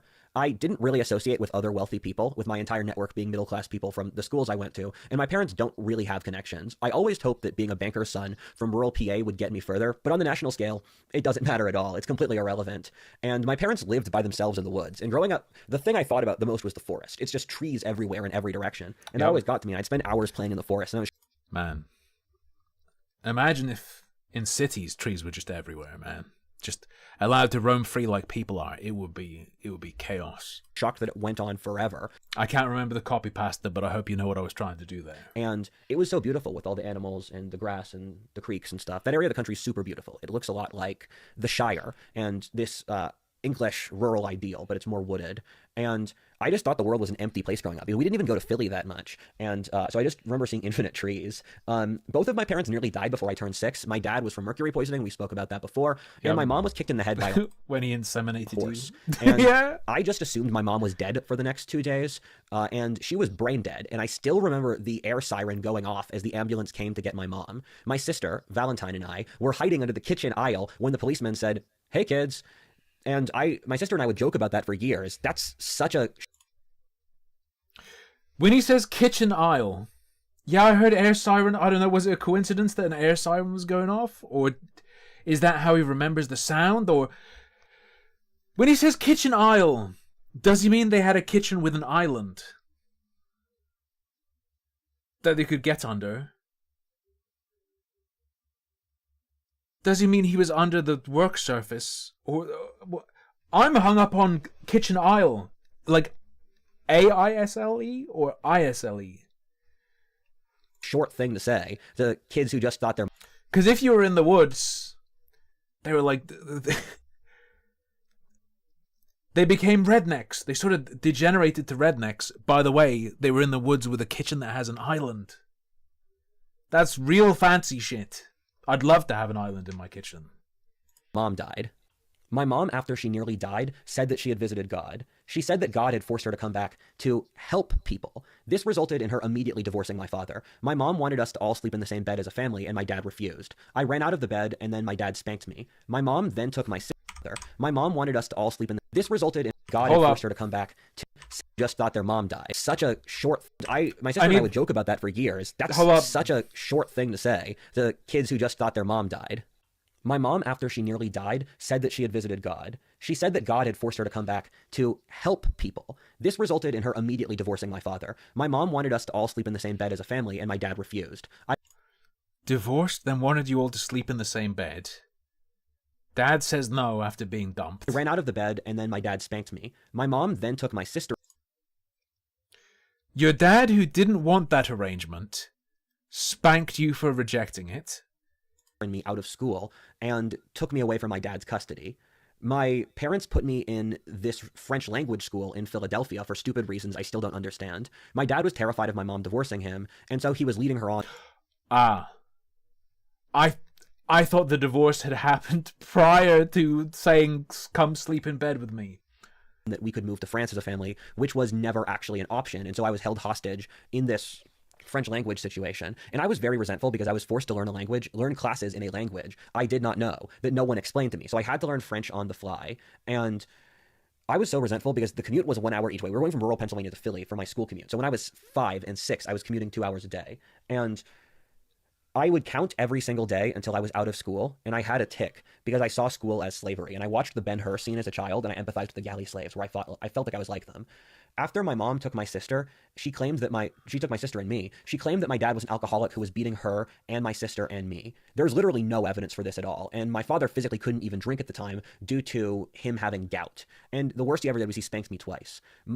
However, my mom is a literal schizophrenic that has different internal monologues which conflict with the other. She had no evidence at all for the claim and is mentally ill. She passed the Chester County test for not being mentally ill. And if my mom doesn't score mentally ill on a test, your test is broken. And on top of that, I don't think this was meant to be... I'm going to say it. I don't think this was meant to be an ad stunt for the channel. This is a trauma dump. Now, it might be a total nonsense, non-factual trauma dump, but I think he's got something hurting in him. Obviously very fucked up, but I think there's something hurt there as well. My mom really spiraled with getting kicked in the head by a horse. She had issues beforehand, and then it became magnified. And her entire life since that has been a downward spiral. To be fair, if I got nailed in the head by a horse, I would probably not be okay either. Towards greater and greater madness as she loses touch with the world. And my mom played the courts incredibly intelligently. It was basically an incentive structure thing where with the criticism, they were incentivized to accept the criticism because if there was any chance my dad was beating my mom and me, their career was over. So they sided with my mom out of their own basal self-interest. And the court gave my mom full custody of me and my sister for years. Basal. Okay. B-A-S-A-L. The way he said it forced me to think basil, as in the herb. And my dad was only able to see us a few hours in guided visitation. And my mom took 2/3 of my dad's money. I would like to restate, my father did literally nothing wrong here by all accounts. He's an admirable man as a citizen and as an adult. I sided with my dad against my mom, and my sister sided with my mom, but it didn't matter. The court system sided with my mom. My mom said that God had told her the best way she could help human history was by torturing me. She said she did this since she loved me, and God told her that the more she tortured me, the more vastly disproportionate the impact on human history would be in a positive way. Okay, but Rudyard, did her torture not lead to your powers awakening? Just saying. Just saying. My mom abused me in ways I can't even put into words. I left... Now, does he mean because it's so gruesome and terrible, or does he mean because it was, like, interdimensional demonic torture? My childhood feeling completely numb and just dead. My mom believed she would have an enormous breakthrough in the field of agriculture, in which modern agriculture was destroying the innate living biosphere, and she believed that by torturing me, she brought this fate closer. My mom started out as a sort of socialist and communist who believed that there was going to be a revolution against the rich. And then she went through a Wicca phase, a Christian fundamentalist phase, and by the time I graduated high school, she was a Sounds like you're a lot like your far-right mother. borderline fascist. She wanted America to be a WASP ethno-state where she believed the Jews, the banks, and the Catholics were destroying America. My life was a complete nightmare. My mom moved me and my sister 13 times before I turned age 15, and I was never able to get any stability. I started to see my life as trench warfare. My mom moved us out to a small house on a hill. I would play with my toys while my mother watched Christian broadcasts on the TV. And I was never able to get any stability. I started to see my life as trench warfare. Whenever I had a free moment, I would dig myself in for the next barrage. My family had money, but my mom was so financially irresponsible. Just imagine him pulling up the floorboards and climbing in. One day he climbed into a toy chest and couldn't get out and he suffocated and turned blue. That she would constantly sue my father for more money before spending it on stupid stuff. My mom, my sister, and I lived in a one-room log cabin for 6 months while my mom tried to get more money. My mom would make moonshine and ran a brewery as her job in the garage. My father did something quite heroic here. He realized that my mom was crazy, and he spent 6 years fighting my mom in court for custody of me. He realized that if he didn't do this, his children would just be lost forever. The sanity, safety, and stability my father provided me is the thing that kept me alive. I The 3 S's. would 100% have killed myself if he wasn't there. And he was finally able to get 1/3 custody of me and my sister. The Chester County court system gave the nickname that the Lynch family were the people who would never surrender an inch on anything. My parents literally threatened to sue each other over half-an-hour time frames of custody in single days of determining what Sounds really annoying. custody I got would become hostage negotiations for I don't think the nickname was as respectful as you make it sound. me. My parents viewed every concession they would give the other as an insult to their own honor that they had to fight to the death over. I learned to shut up since the courts clearly didn't care about anything I was saying, and I knew what game they were playing, in that I knew they were trying to get evidence to support my mom because it was the easier choice. And I dealt with like about half a dozen different social workers in order to assess custody, and none of them knew what was happening. And for multiple of the social workers, I just realized the game. I refused to speak. There was a guy called D'Amico who was a social worker who I declared war on him, and I just stared at the clock for the entire hour session because he was trying to pull concessions out of me to make a story that my dad was the bad guy. At least that's what I remember. I once told the judge, "Are you deaf?" Since past a certain point, I knew nothing I said mattered. I was an insanely aggressive kid. I literally would play strategy games for 4 hours a day. And I was a Zerg main. They became my entire life, and I'd play games like Age of Mythology, Age of Empires, Civilization, Total War, or Battle for Middle-earth, just to name a few. Stronghold Legends is great too. And my mom had a rule that I could only I was an insanely aggressive kid, you know. I played Battle for Middle-earth all day. play video games for 1 hour a day, but I broke that because my commute was 2 hours, so I played video games in those 2 hours, and my dad would subsidize and buy video games for me and let me play them as much My dad subsidized my video games. as possible. And I think What playing that many video terminology? games when I was in a traumatic experience was so good for me, in that it wired my brain in a lot of useful ways we'll see later in this video. And I remember a moment when a teacher said, if as a class we spent 1 hour a week doing math practice in 3rd grade, we could get an ice cream party at the end of the year. I told her no, since that doesn't add up, because hundreds of hours or dozens of hours of effort does not equal an ice cream lunch. It's just not.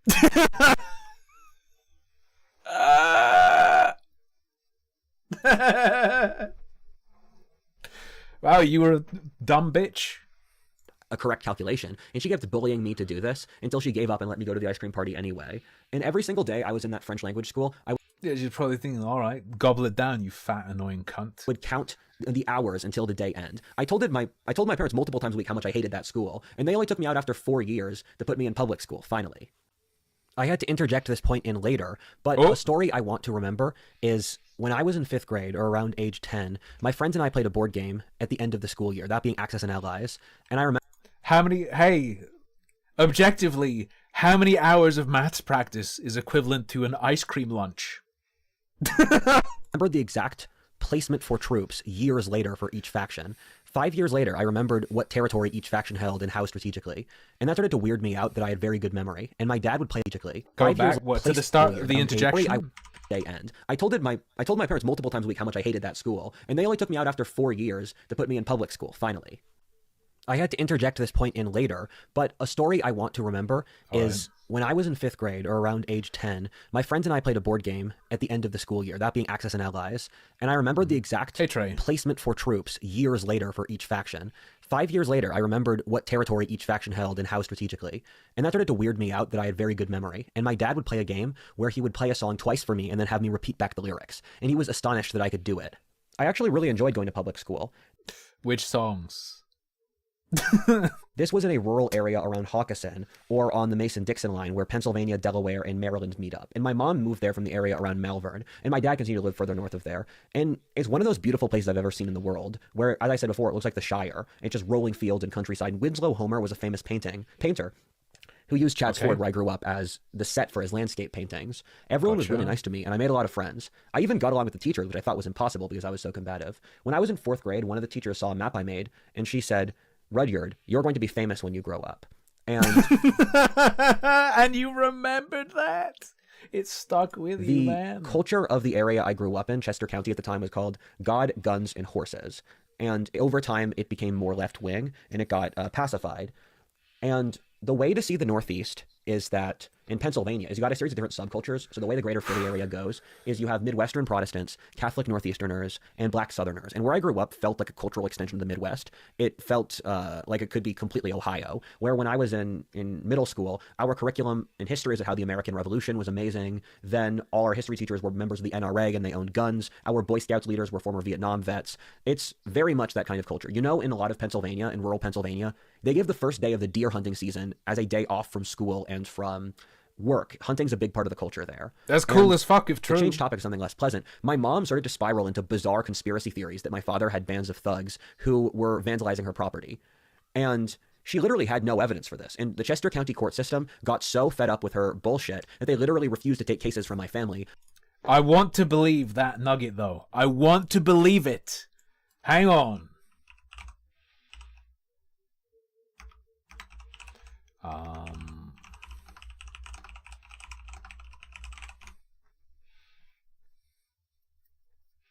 Hang on.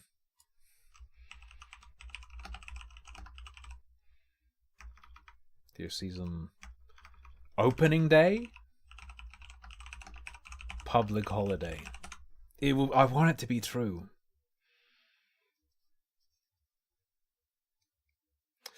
Apparently, it's a commonly believed myth. Uh-oh. So here's the thing. Presumably, he's not lying. He's just wrong, though. Forcing them to go to external counseling to solve our own issues. Chester County cycles through judges, and my mom accused each of the different judges and any social worker who stood against her of corruption charges. Someone said that to exaggerate its importance. Someone shared that myth with him, and he just accepted it as fact. And the third judge built up a personal vendetta against my mom and demanded... I have a feeling that happens a lot. I have a feeling he takes at face value and believes many things that were never intended to even be believed. Every future case that involved her go through her. How do you get as bold as me? Buy a Mach 3 razor and shave your head every couple days. This judge saved me so much suffering, and I literally emailed her to thank her as an adult. My mom shot one of her horses to frame my father for killing it. My mom would also keep 5 cats from one of her friends in a tiny closet that barely had air. This is a weird tangent, but my mom was also obsessed with the FBI stalking her. I have suspicions my mom was involved in the secret government testing program MK Ultra, given they sourced from places like Columbia. Hold up. To frame my father for killing it. My mom would also keep 5 cats from one of her friends in a tiny closet that barely had air. This is a weird tangent, but my mom was also obsessed with the FBI stalking her. I have suspicions my mom was involved in the secret government testing program MK Ultra, given they sourced from places like Columbia Political Science Department at that very moment, as far as I've researched. My mom was super cynical about the ruling class before that was a big thing. She believed she was a psychic, which is another MK Ultra.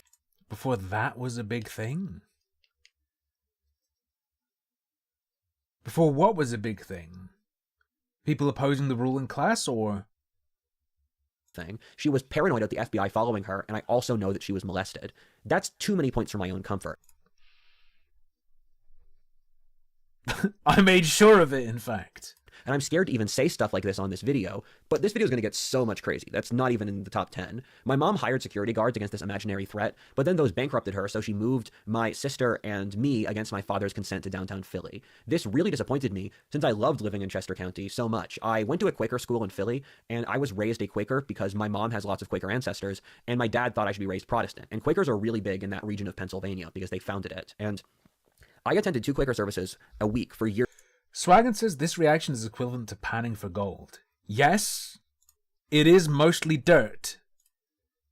But there is gold in here, so yeah. Straight. I've attended Quaker services for most of my life, and people have said to me that Quakerism has had an enormous impact on how I see the world, and that makes... The headmaster taught me a secret technique, where if you jump and sort of do a little circle, you can accelerate, and as long as I kept skipping and hopping, I would get faster and faster, and no one could catch me. sense to me. Gamers will get that joke. My mom was a horse lady, and she also taught me how to ride. I was a pretty good horseman as a kid, and my mom said it's important because horseback riding teaches you leadership, because most leadership is implicit through body language and how you carry yourself, which is how horses communicate. And she said, quote, deal with a horse as you would deal with a woman or a crowd. They are emotional prey Only if you're trying to date Sarah Jessica Parker, though, okay? animals. Half a heart, part 2. Okay, we're out of the background. Philadelphia was one of the most instrumental turning points of my life. My father's... It's true, but you have to strafe. Not if you are playing whatchamacallit where you have air control. You can simply hold forward to turn more sharply and still maintain momentum. Still lived out in the Or even get exurbs, and so faster, I'd I commute believe. between both. I moved from a completely car-dependent Or if you play Sorlag or Scalebearer in Quake Champions. society Okay. to one that was one of Buddy. those walkable places in America. Philly has such a warm place in my heart, and it has a bad reputation for obvious reasons, given it's the poorest and most crime-filled of America's top 10 largest cities. But it has wonderful Okay. culture, architecture, it's affordable, historic, and walkable. I'm a walker by nature, and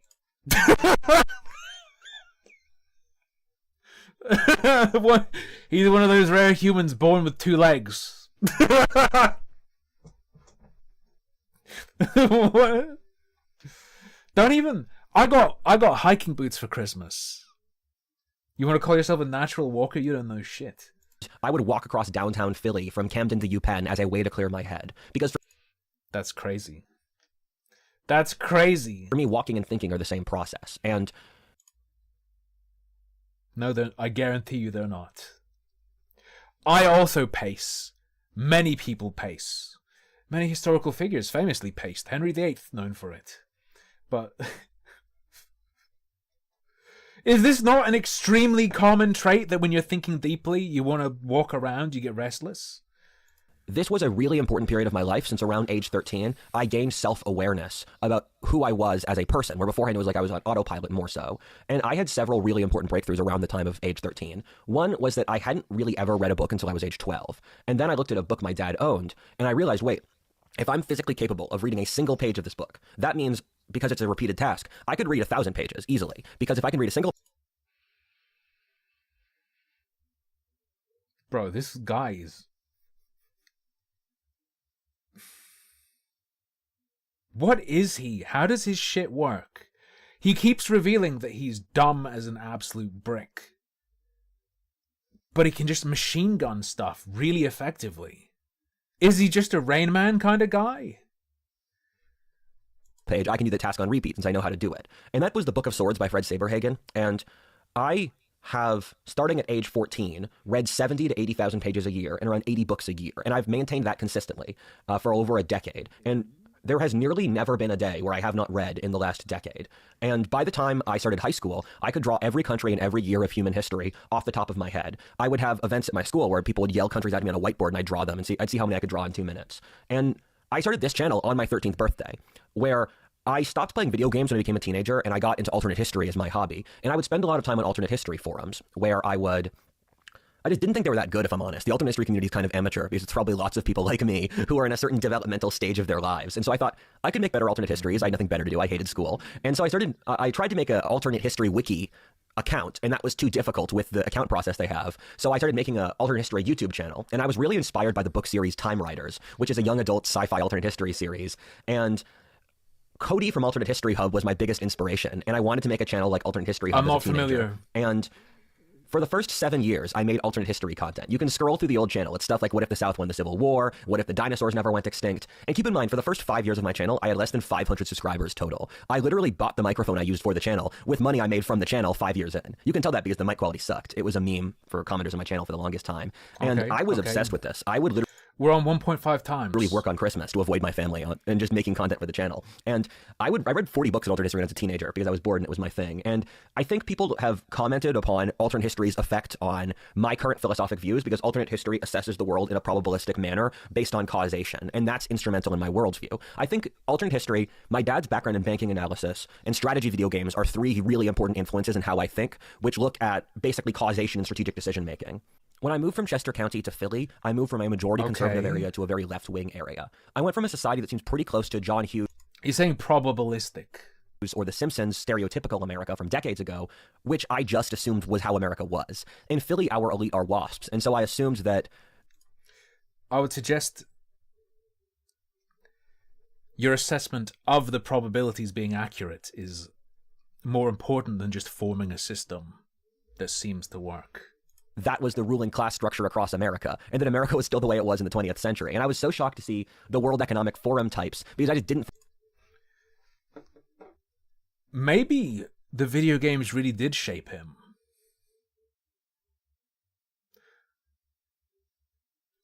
Warped his view on the accuracy of models. He just cares that a model is internally consistent in some way or seems that way, and then it's like, hey, that must be right. If it works out in this model, it must be sound, right? I think they existed. It was maybe that's part of what's going on a here. crazy wake-up call when I became an adult traveling around the country, how backwards Philly is compared to other places. And I jumped from a 3 out of 10 wokeness to an 8 out of 10 wokeness.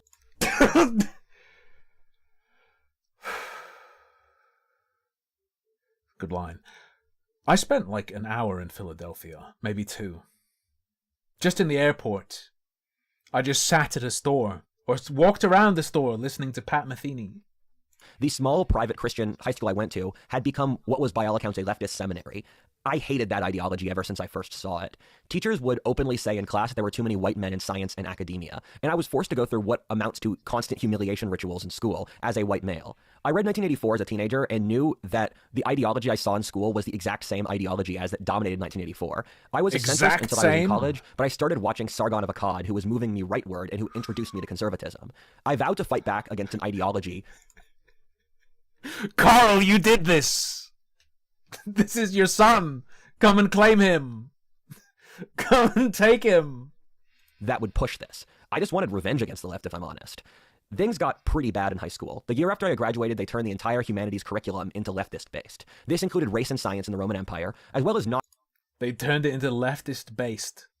Not talking about the French or industrial revolutions in the history curriculum, or the world wars. He used based in the way you'd use it, a noun. To spend more no! I'm talking about slavery. We had a mandatory social justice week to celebrate social justice causes, where my school flew in a speaker from New Mexico to say that using violence to push social justice was justified. It was basically impossible to not be a leftist. For example, we were allowed to skip class to go to an anti-gun protest. I was the only person in my class who didn't, and when people asked me why, I said it felt like an emotionally charged topic. And my school, for example, had a 3-year history award. I never won the history award. Your response was, sorry, I'm too soy. Respect because I wasn't. Oh no! I barely passed school in both middle school and the start of high school. There were moments I was convinced I would fail school. I literally went to school for something like over 12 hours a day because class was 8 hours. Then my school had a mandatory sports program, which was 2.5 hours for a third of the year. I basically hacked the system by doing lighting and stage production for my school's plays. And then you have 2 to 3 hours of homework a night. That's like a Chinese work schedule. And I'm so I briefly became Chinese. Due to my life hack. Wait, hang on. I'm losing it myself. He hacked the system by getting involved in something that still meant he was doing insane amounts of extracurricular activity. I'm missing how he hacked the system there. Deeply resentful of being I used to be Chinese. Forced to do this for my youth. I could have been doing fun stuff, but you forced me to do classes and you forced me to do work that had zero application for the rest of my life. And at the end of middle school, I couldn't see the whiteboard since my eyes were too poor. My mom refused to get me glasses for over a year since she said I didn't need them. And when my parents finally got me glasses, grades improved. By the way, I'm just here to air out grievances at this point. When I went to public school... I think that's what it's been for the last hour. Yes. My Yes. Public school was a 40-minute drive from where I lived. And so school started at 7:20, the bus came at 6:40, and I woke up at 5:30. This is when I was friggin' like 12 years old. And I'm very resentful of this because I'm an innately nocturnal person. I go to sleep at 2 to 3 a.m. right now. Innately nocturnal. This man is not a human being. And when I went to elementary school, the school was an hour away, and so my sister's school This man is not a diurnal mammal. He is a creature of the night. started earlier because she went to middle school when I went to elementary school. And so I would sit in the school parking lot for an hour playing video games until the school started. And I'm still very resentful about having to wake up early. There was zero reason you had to do this. You could have started school at 10 a.m. More time to play games. Nothing would have changed. I don't care about your sports program. It doesn't matter. And one of the things my high school did really well was it hired eccentric teachers, which let students be creative. When I was in high school, I made an independent study where I wrote a 250-page screenplay about the fall of Rome that followed 4 families around the Battle of Adrianople. I was in computer science class with a teacher who was a video game. I'll tell you, Faber. I thought that a couple of times. He might have a bit of, like, a little bit of mascara on. Just a bit. Designer, and we had to make video games in computer science class. I told my teacher, who's a cool guy, he's made a great video game called Jamestown, about Martians, space warfare 200 years from now, based off 17th century England. I said I wanted to make a strategy game based off 17th century Poland, Lithuania. He told me I wasn't physically capable of doing that, and I took that as an insult to my honor, so I spent 4 hours for weeks coding the game with different unit types, battle factions, strategies, and that sort of thing. My religion teacher and I became quite close. My school had a theology program that was actually quite useful for me. I learned a lot of really important theology there, and they had a Mennonite teacher who, when he retired, was replaced by a black Muslim, former Black Panther. But he was an awesome dude. He went to Harvard, and he converted to both Islam and Christianity at different times, and he gave me a lot of spiritual guidance as a teenager. We would hang out for years after school, and he studied philosophy, and he was okay with me being a conservative, and okay. He said that I was actually going to found a religion when I was in high school, and that Oh no! You're going to found a religion, and then you will be allowed into Wakanda. that was what I'd be good at. And I also ran a fight club in the basement of my high school where we'd whack each other with rubber weapons, and then we would... Hey, what shape were those weapons in, brother? Hey, I hacked it. They let me do theater stuff after school. I hang out with the black guy a lot out of school, and I had a little club where we'd ram each other with rubber rods. basically bet on who would win with no money. It was a lot of fun. And most of the people from my high school are screwed. That's true of Zoomers I've met across the country. There's this underlying what I'd call Zoomer holocaust, where Zoomers just got so massive. Zoomer cost. Screwed over by the system they're in because they often, I don't want to call that mule from my school because this is just normal. They often lack abilities, decision-making process, jobs, and almost no one dated in my high school or partied. People were just working so much there wasn't time for that. My high school experience wasn't that fun. It was cool because there was a lot of eccentric stuff going on, and it's heartbreaking to see an entire generation get broken. I think this is more common than anyone realizes for Zoomers. I've met Zoomers across the country, and the normal thing is that they're psychologically broken, which I've talked about in multiple videos. This is for a sounds about series right. of complex reasons between helicopter parenting is a huge factor, which was Skibbity terrible, show up. where I had friends where their parents would walk them 4 blocks to school until the end of high school and then pick them up at the end of class. They wouldn't let them have the responsibility for walking back. I had other friends. There's a horrible piece of information I want to know. At what age did the breastfeeding of WhatIfAltHist's stop? Where their parents were going to move to the state they went to college in to follow them We there, did, or that Sarah. they controlled their spending until they were out of high school, where they said, this is how you spend your allowance. And these kids just never developed a sense of decision-making or independence for what they need as adults. My entire generation, or really their parents, were obsessed with going to college. And, for example, I remember there was a girl in my... As a 23-year-old? As a 23-year-old, his generation's parents were obsessed with college. I guess that would sort of be in the midst of that falling off a bit. class who had an hour free for That obsessive push. senior year after she did her college applications, and she burst into tears because this was the first hour free she had gotten in years, and she felt so horrible. She didn't But it's still a major thing, but compared to previous, surely for him it would be a little bit less. know how to handle having a single hour free, so she was crying in the hallway. And it was stuff like that. It's just my generation's been screwed, and I'm sorry. And parents would talk about getting into college when I was in 3rd grade. This was completely deranged, and the entire system forced that down my throat, and none of it worked. Your college doesn't matter anymore. I met lots of people from Harvard. and they're still screwed. Just be a useful College doesn't matter anymore is a bit of an over. This is personal experience bleeding over into statements that are way too fucking broad. Okay? person with useful skills. It's more important to churn out a person who could actually live the world than it is to get someone who gets into, I don't know, UPenn. Growing up, everyone wanted to get into Depends what you do, brother. Depends what you do. UPenn. That was like their entire life aspirations. And like 2 people from my high school got into UPenn. And so I was working as a janitor at my mom's brewery, and This is why Elon Musk needs the Indians. I also did a lot of paper pushing. I Dang old Zoomers not doing their computer science homework. talked to the other employees, and I basically realized the job market was fucked because they would constantly complain about. They were not satisfied working for my mom, and so they trusted me, so they'd tell me about life sucking. And I could see how desperate people were in the jobs market. So I basically made a rationalistic calculation that the only way I could succeed as an adult was by being an entrepreneur, because I couldn't develop in the system that ruled society through the bureaucracy, because I knew the bureaucracy hated me, and I knew that I just assumed I was going to work a minimum wage job because I didn't know what else I was going to do. There were no opportunities around me. Like, I don't know what other people's lives are. Do people like, I don't even know what it looks like to have opportunity out of college. Did you know you can go to college with your sights set on entrepreneurship? Did you know that possibility exists? In particular, if your sights are set on entrepreneurship, getting into the right college then becomes an exercise in fucking connections. Forget the courses. Don't fucking know, dude. Yeah, but I remember I couldn't sleep at night. I suffered insomnia in high school. I remember staring at the ceiling, thinking of various schemes so I could be an entrepreneur, because I knew there was a limited window before society fell apart. That's a nice line. If you are a musician and you go into higher education, pretty much the whole point of that is connections. That's pretty much it. That's why you're doing it. Because you're probably going to know everything already. Uh-oh. Oh, God. 1 hour, 7 minutes. I couldn't sleep at night. I suffered insomnia in high school. I remember staring at the ceiling, thinking of various schemes so I could be an entrepreneur, because I knew there was a limited window before society fell apart. Thank you. What's the crack, Hall? Just got here, so far behind, but hope you enjoyed. Play a Christmas game and for the Happy New crack, Year's. boy. Play a game for a crack. With a bat or a ball or a boot or a shoe. This guy sort of had a bit of a meltdown. And, he's not an atheist.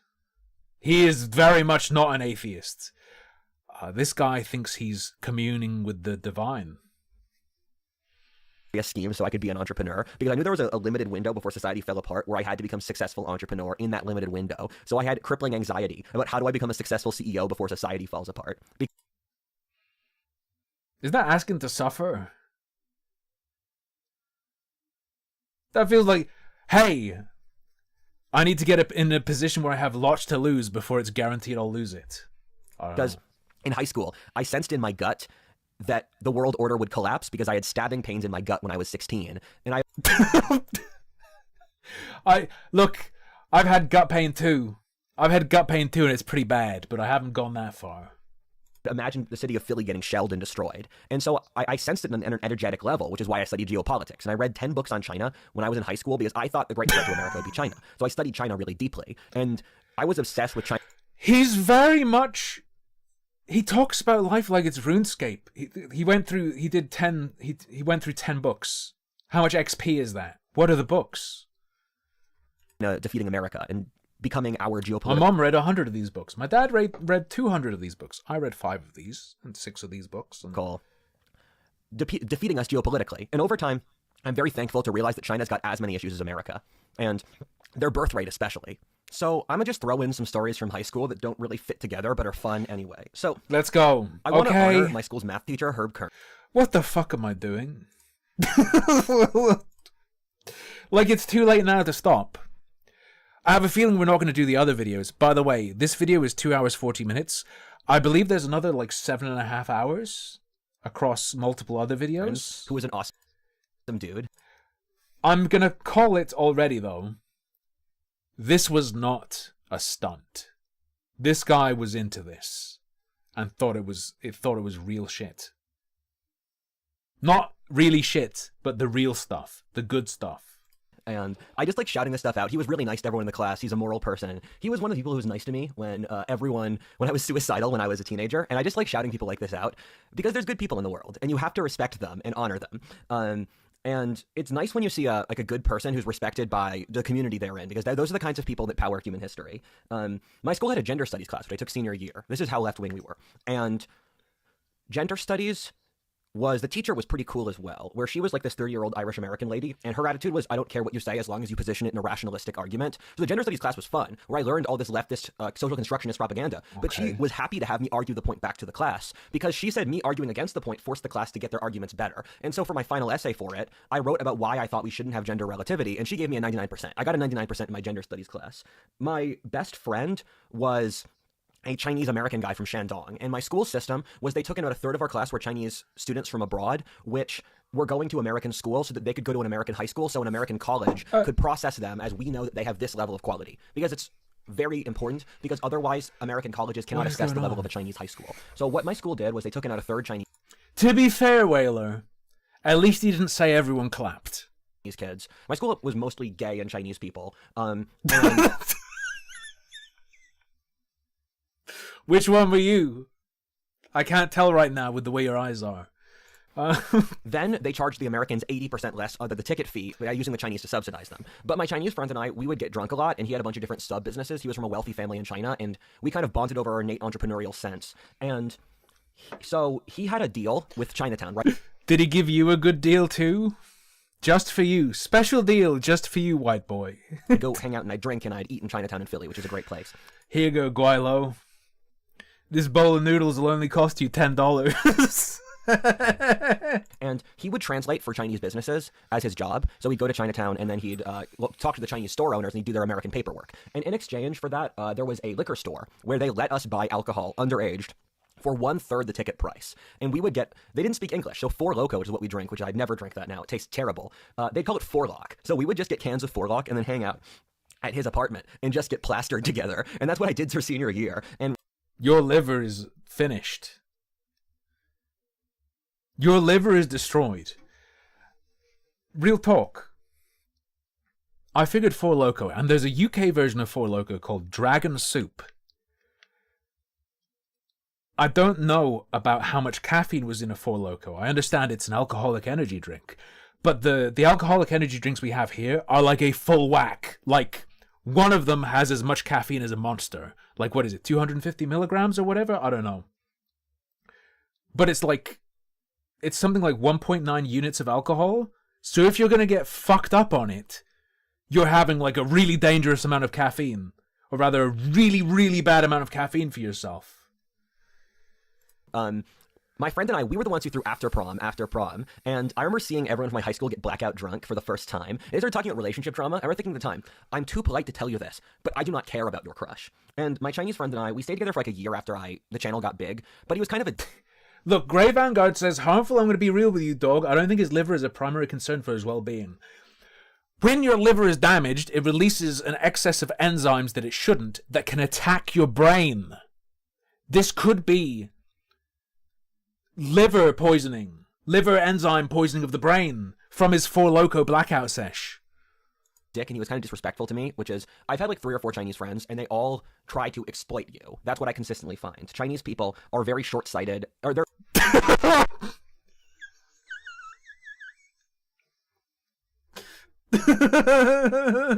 Bro.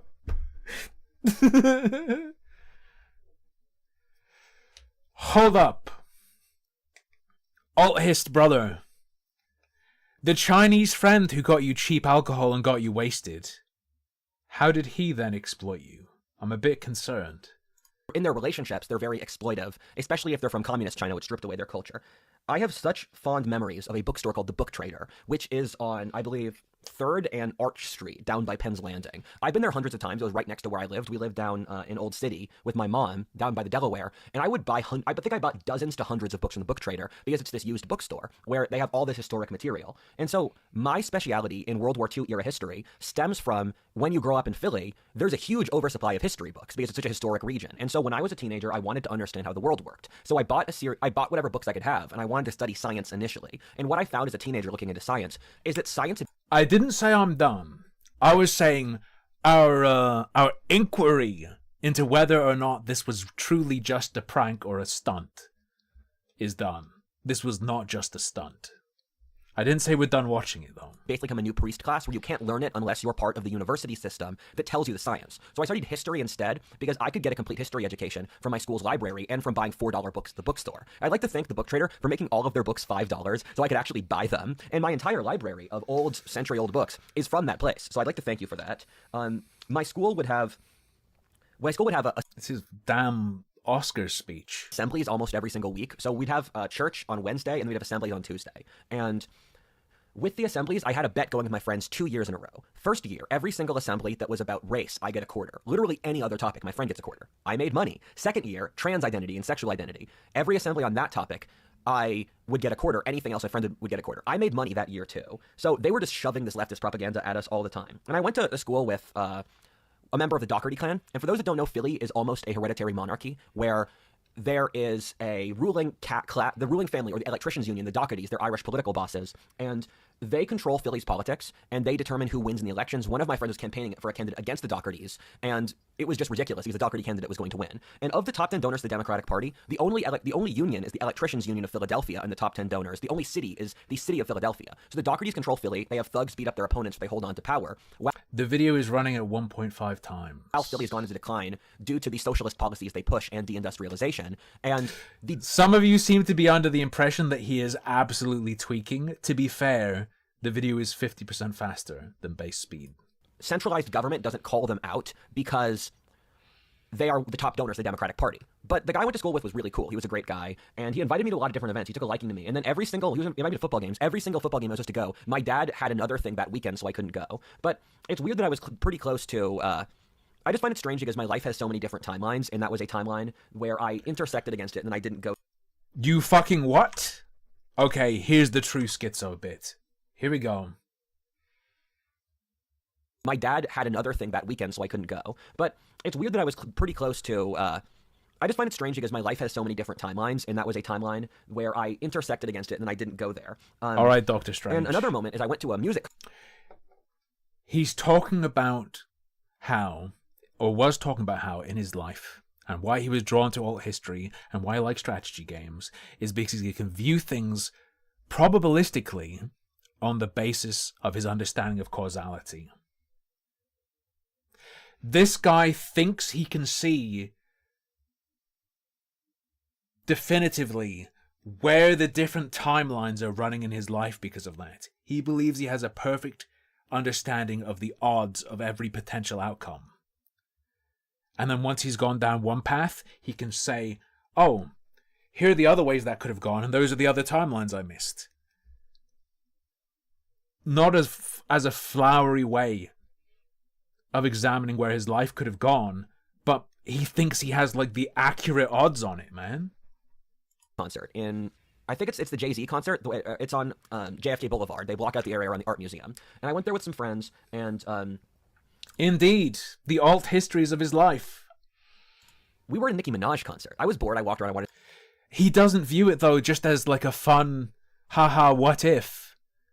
It's straight up, this is what it would have been.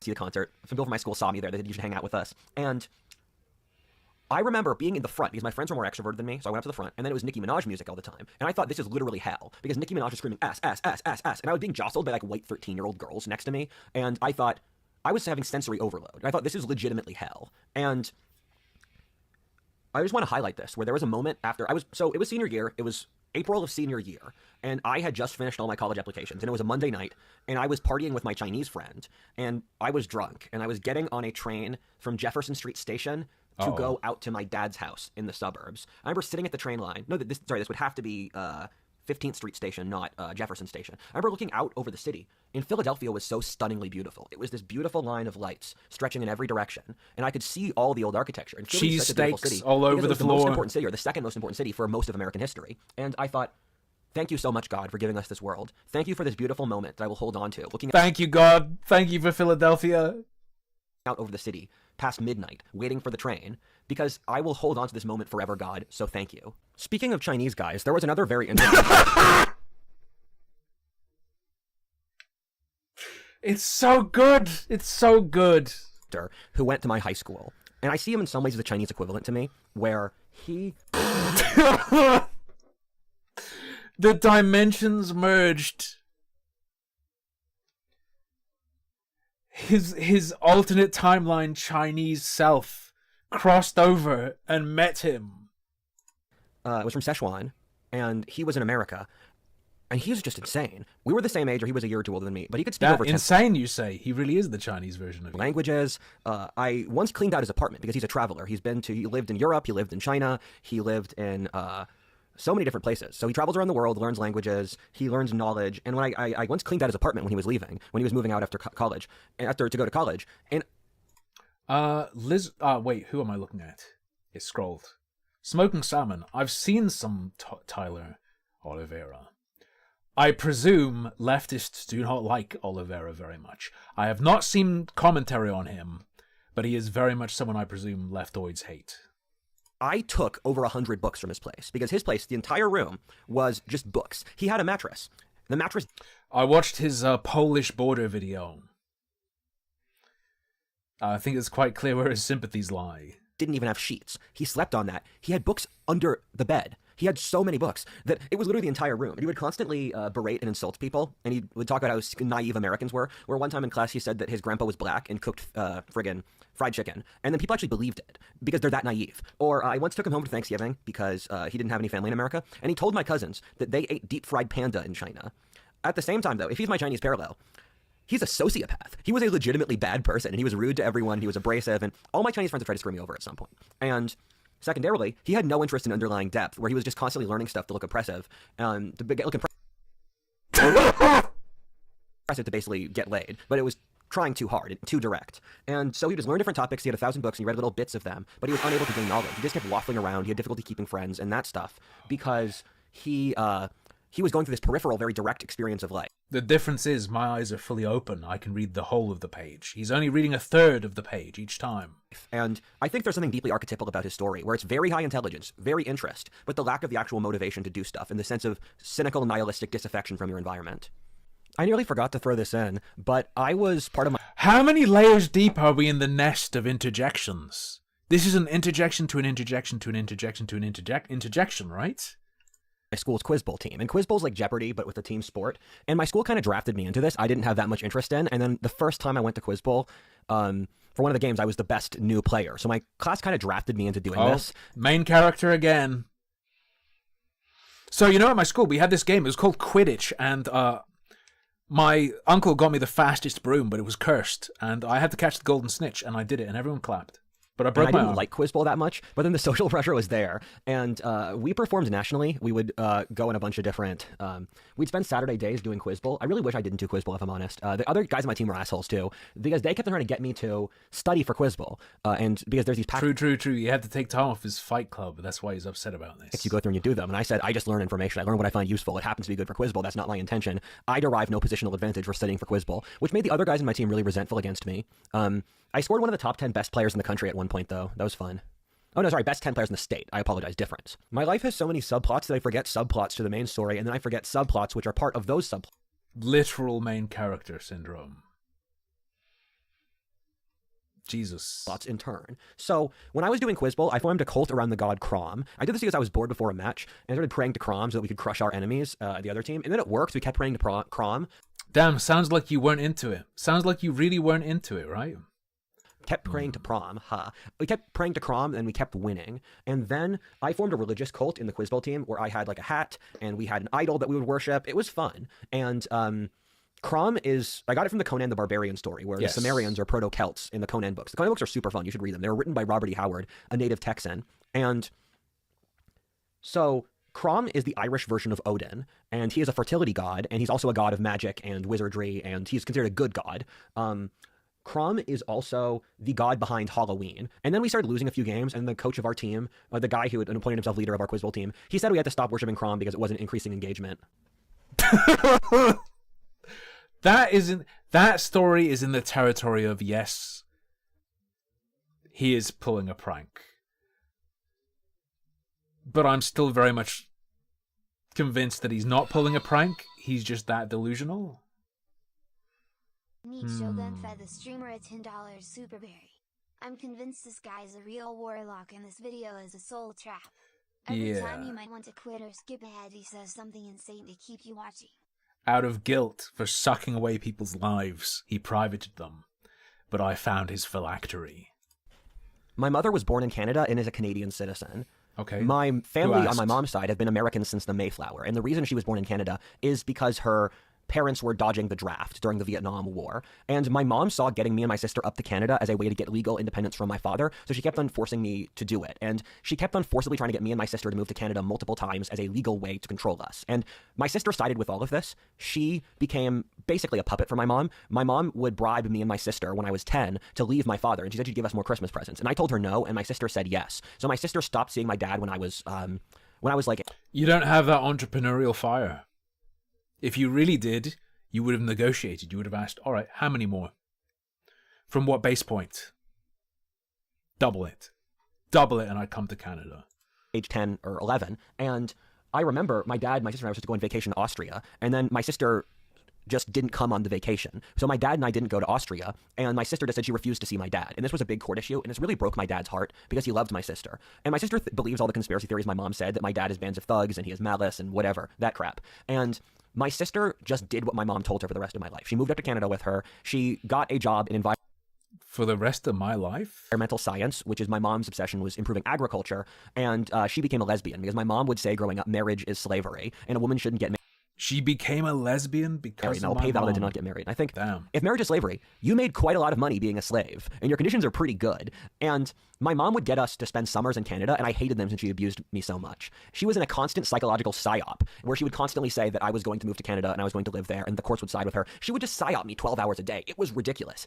I hated her so much. Psyoped by the MK Ultra mommy. I started fighting with my mom over this, Okay. and I would argue with her every single day. I got off on insulting her, and I would literally start fights with her on purpose to vent my hatred of her. My mom unironically tried to send me to Canadian military boarding school, and I refused to go with my mom for Canada for one summer. I just stayed with my dad, and then my mom sued me. Or she sued my father because you can't sue a Okay. child, but she was saying my dad was conspiring with me to break the contract she made. And so the court sided with me in the legal case, and they gave me control of my own custody when I was like 14. My mom basically gave up at that point and let me spend more time with my dad until he had near full custody by the time I graduated high school. I was suicidal when I was 14. My parents were forced to go into counseling by the Chester County court system. The counselors told me that I could tell them I was suicidal and that I could trust them because they were worried about my mental health and they wouldn't tell anyone else. They then told both of my parents and used it as a negotiating chip to force them to come to terms to end the counseling. They betrayed me and lied to me. And my mom's reaction was that I was doing it for attention and I wasn't actually suicidal. And my dad's reaction was that, oh, Rudyard was suicidal in the past. It's fine now. I don't have to worry anymore. And, oh God, I'm just so tired of this bullshit. And Same, but you keep saying incredible one-liners, so I can't stop, you motherfucker. every night I would put myself to sleep thinking of ways to kill myself. I would relax by thinking of ways to kill myself.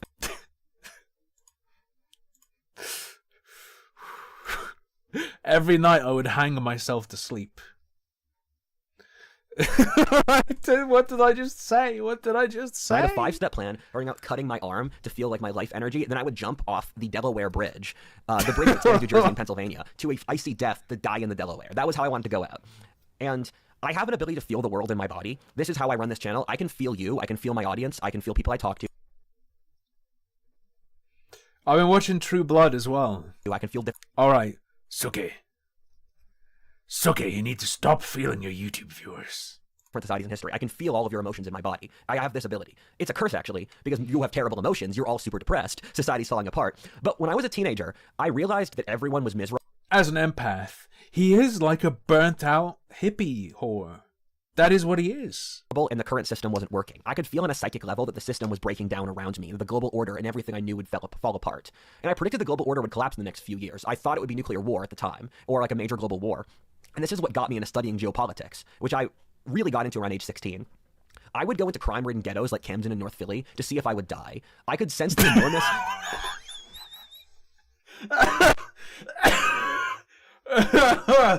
You needed to be wearing like a billboard on yourself that said certain words, and then maybe you would. frustration building up about deindustrialization, which hadn't been loosened. I still couldn't believe anyone talked about the obvious decay, I would think about deindustrialization on a daily basis, and it's the most important part of my political formation.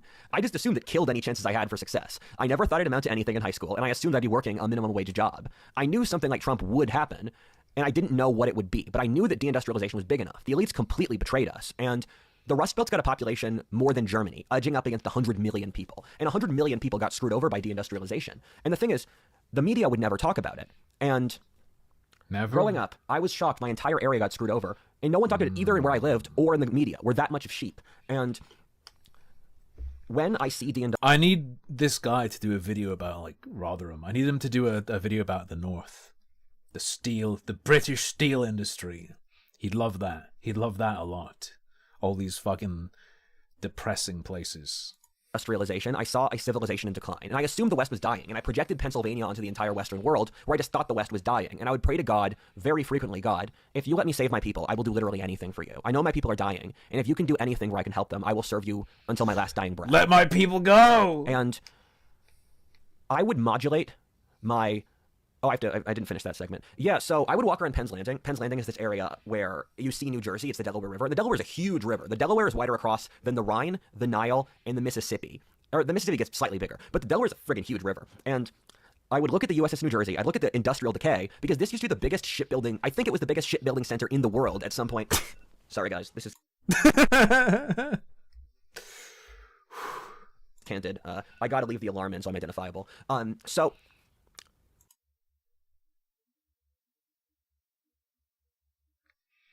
What? Center in the world at some point.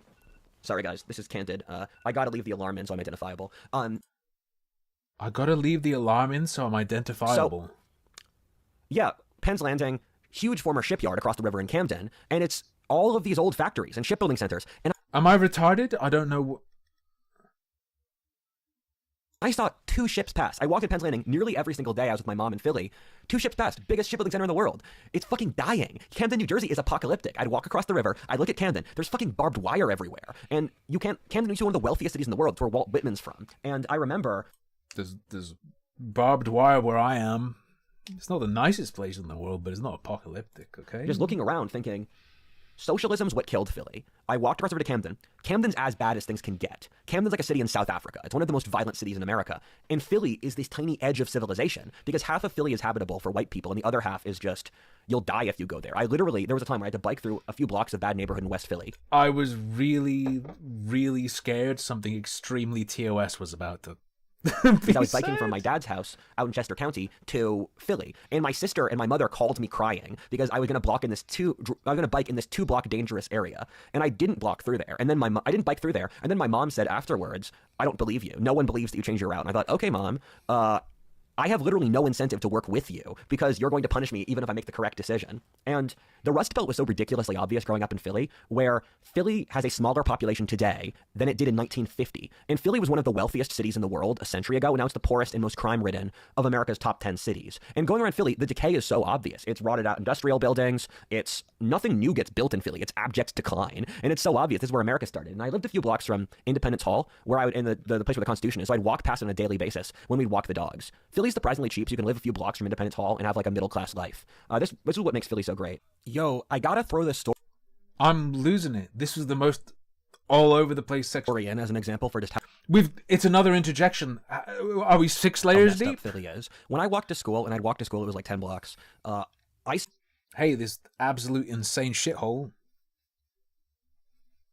is cheap. Saw a dead man in a heat vent for 3 days. I just saw the body. Every day I saw the body, and no one dealt with it. None of Did you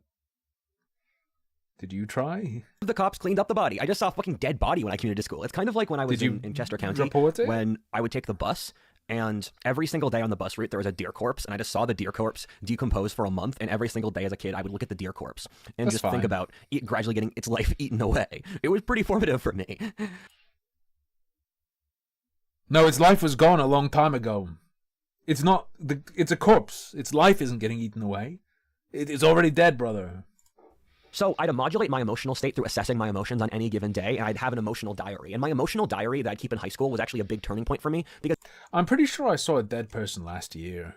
There was we have some trouble with homeless people making camps and sort of settling in next to supermarkets and stuff.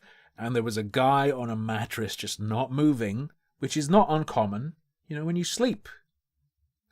All right? You don't move very much. But someone who worked at the store came out and, like, poked him and then rolled him, and they just went, oh, no. And then the police showed up and took it away. Every single day I would write down the inner emotions I felt and what I was thinking about, so I had a degree of third-person objectivity about my life. Because I didn't trust anyone, and so... Excuse me, hold up. Pretty formative Let for me hear that again.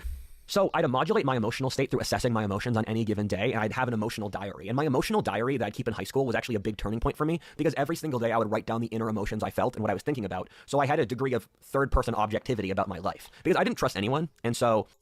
Not even myself.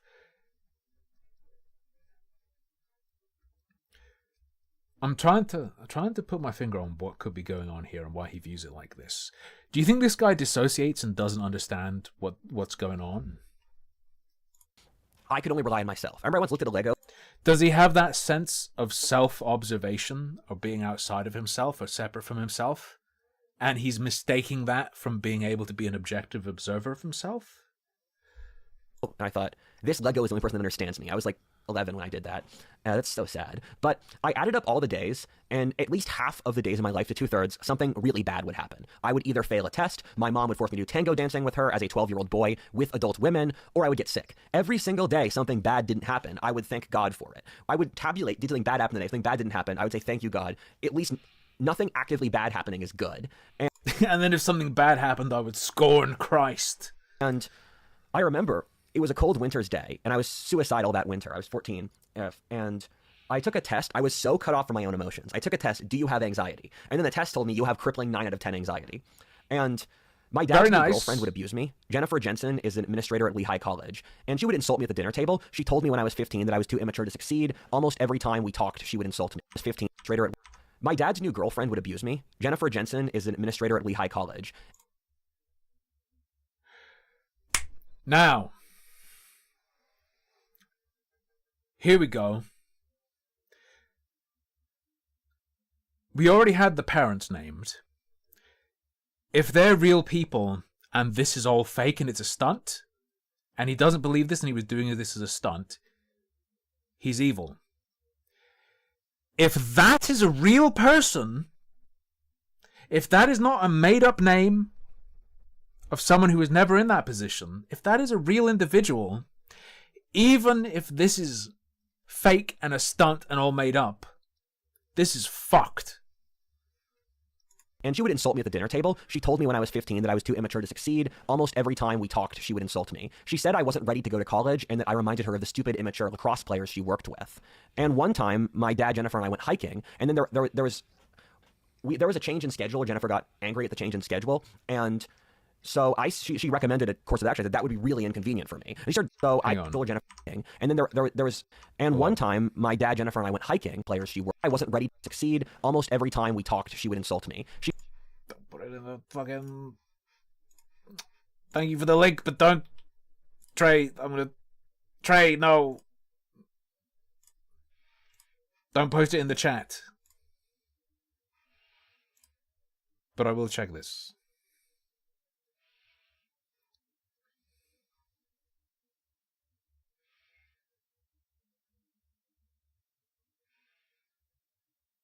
Yeah, I guess. Is this her?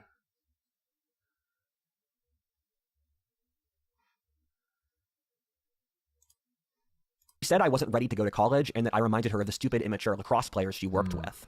And one time, my dad, Jennifer, and I went hiking, and then there was a change in schedule. Jennifer got angry at the change in schedule, and so she recommended a course of action that would be really inconvenient for me. And she started screaming at me, what the fuck is wrong with you? Inconvenient for you? And she would say, your dad spoils you so hard. Like, inconveniencing you is nothing. And she would tell me and my father that my dad cared too much about me and that my dad spoiled me. She would fall into histrionics due to me not citing academic sources in casual conversation, or because my dad scheduled his schedule around his custody time with me to spend time with me, and she got resentful of. Yeah, but this thing is just a hard... One, this isn't just a stunt. Two, if it were just a stunt and he was making up crazy stuff and playing word games, naming someone and calling him an abuser of you as a child for a stunt is fucked. I viewed all of this as an insult to my honor, and I fought back. My dad... So there is no scenario in which this is okay. ...would side with her over me. Things got bad enough that I refused to ever speak to her, and once I threatened to burn down my dad's house for insulting his honor over Jennifer. Or my dad and I are both from honor societies, so you get like in these weird situations where you're not allowed to back down. I did this with all of my parents who were from honor cultures. We just ramp up the ante, and at a certain threshold, you can't back down. And I felt... creepy? There is an identifiable person who goes by his description. And what I'm saying is, if this story is made up, he's pointed people at her with a claim that she abused them. And I literally allied with my mom at one point against Jennifer to spend more time with my mom. And I hate Jennifer more than I hate my mom. My mom is so schizophrenic and evil that she kind of becomes a nuclear reactor of pure evil. And I can't really dislike her anymore. She committed to the bit hard. And Jennifer is just a resentful bureaucrat. I can't respect that at all. And one time, this is one of the most important days of my life. It was past midnight and I couldn't sleep. Is he including his Chinese parents? My dad's house. I suffered insomnia in high school, so lots of days of school I walked in with only 4 hours of sleep. And constant exhaustion was how I remember high school. And my high school experience I remember closely as I would get home from school and then I'd watch Todd in the Shadows content as I passed out in the hammock in my house. And back to the story. So it was past midnight. I couldn't sleep. And I was thinking of the first step of killing myself, which is cutting my arm. I had a big kitchen knife in my dad's house. I put the knife up against my arm. I thought, wait, Rudyard, if you have a knife, and a big knife, why are you using it on yourself and not against the world? Because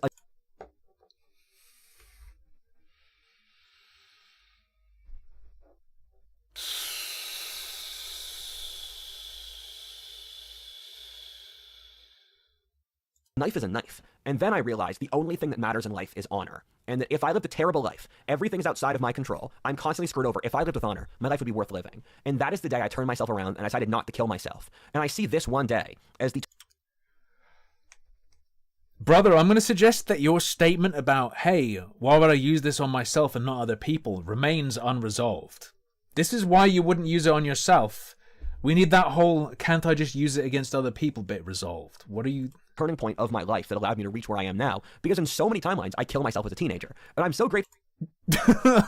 The timelines, the real timelines that he has calculated and knows exactly how they would go. I didn't. And I lived life as if I was already dead for the rest of high school. Every single day I would tell myself, you already died, Rudyard. You're just playing the game further. And I became addicted to heavy metal. I would listen to heavy metal 5 hours a day. Sabaton, Flogging Molly, Nine Treasures. Because heavy metal would just power me off adrenaline because I was constantly exhausted. And looking back on my high school self, it's like I was permanently powered off meth. I was just deranged. And like heavy metal was my identity. And I fucking hated everything. I was so disaffected. When I was 16, I cried for over an hour in my room alone at New Year's that Jennifer kept insulting me and that my dad kept doing nothing about it and siding with her. I remember crying so loudly, and then I would realize no one ever cared how I felt about anything. I realized that no matter how much I was hurt, my dad wouldn't care or stop Jennifer. No one would ever care about my immense suffering at any point. The only thing that matters is that I'm useful to I cried for an hour! And you're laughing? Others and provide them services that they trade me for. I had another time when I was 16 when I had a concussion. My mom refused to acknowledge I had a concussion since she said if she did, people would say that she caused it by hitting me in the head. I also had a fever. I also had a fever where I had 23 canker sores in my mouth, where I asked my mom to get me some soup to eat, and it was the only thing I could He counted them one by one. eat due to the sores. Canker sores are these little sores in your mouth that makes it really painful to eat, and you feel pain in your mouth. I had over 20 of them. She then said I had no right to cry since I skipped ahead in the story. Oh yeah, so she refused to get me the soup, and when I got the soup myself, she insulted me. I then burst into tears and told her that I was going to leave her to spend all my time with my dad. She then said I had no right to cry since I had all brought this on. Dudes will really make alt history videos about an incel uprising instead of just going to therapy. Myself, and it was all my fault. These two experiences were so traumatic for me that I lost the ability to cry for over 6 years because I thought no one would ever care how much I suffered, so there's no point in crying. He really is like a burnt out emo hippie chick. What is this? This was the point my life turned around. Once I didn't kill myself, I was able to stabilize psychologically. At that point, I just wanted to move to a small town in rural Pennsylvania, get married, and write some books. I wanted a simple, happy life. I wanted normalcy and simplicity so much to counterbalance the suffering of my life. At this point, I made the decision I would either become a historic figure that would change the course of history, or I would die trying. There were no two other options.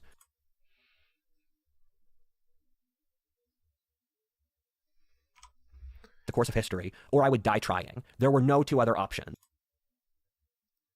He's so cooked. There were no two other... one, there were no two other options. But additionally,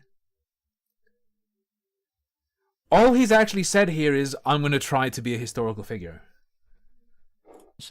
And there were two books that had a huge impact on me at this critical juncture. The first being the Meditations by Marcus Aurelius, and the second being Winston Churchill's autobiography. The first was the Stoic philosopher and Roman emperor, his bedtime writings, where he thought about philosophy. And it's all about maintaining rationality and objectivity in a world where you're not in control and only caring about things you control. That was spiritually super important for me as I became a Stoic. And Winston Churchill's autobiography, he wrote... Oh, no. And after that, I watched 500... Are you a Sigma male? Are you an Omega male? Stoicism videos on YouTube.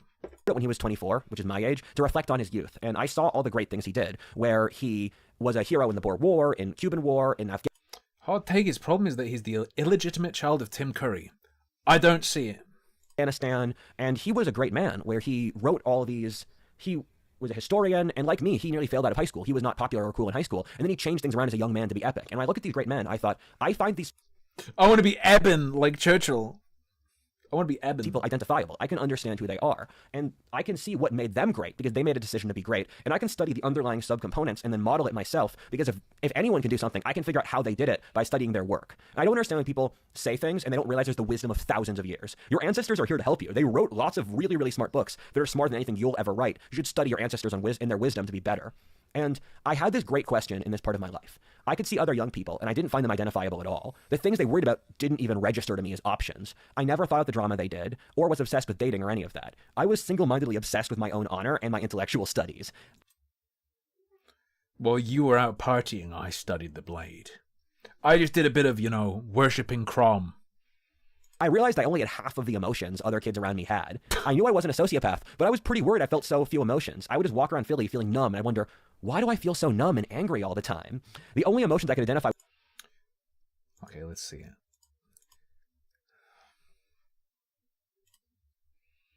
Yeah, okay. Especially the facial hair could be... My image of Tim Curry is warped by him in clown makeup, to be fair. With rage, stubbornness, and some sense of peace I never felt. I decided then that no one would ever understand me, and so I would try to do as much good as possible for the world in hiding, trying to change outcomes towards the better because people wouldn't understand me, so I'd have to work in the shadows. I remember I had a punching bag. So that's when I became Batman of Philadelphia. In high school at my dad's house. I was so consumed with rage that I knocked the punching bag down at least 6 times before rehanging it just to punch it down again. Only... You're supposed to write this shit on MySpace, dude. To finally give up after 6 times. This might be sub-MySpace. This is a Bebo post. Gotta throw this detail in before I move to the next segment, but I was terrible at driving. I only passed my driver's test on the 5th time. Yet more proof that he's actually secretly a burnt-out hippie woman. Just saying. Because I was so numb, I couldn't perceive my spatial area very well. And my mom and sister would mock me when I was practicing driving, saying I wasn't doing it well. And... as a kid, I was so mortified about not passing my test on the 5th time. I thought, I'm never going to tell anyone. And now here we are. Because I thought as a kid, when there's this voice in the back of my mind saying, I will tell people if I become great enough that I no longer feel insecure about not passing it. And I've reached the threshold, so thank you, life. Yeah, I had several different minor driving accidents in high school. It's nothing that destroyed the car, but stuff that nicked it and hurt it. Goddamn. Part 3. Someone in chat was telling me that part 3 is like peak for this season.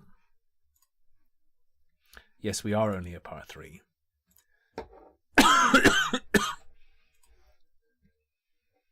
When I graduated high school... No, becoming a Stoic is when you say you're a Stoic. That's all it is. That means you're a Stoic. Self-ID for Stoicism.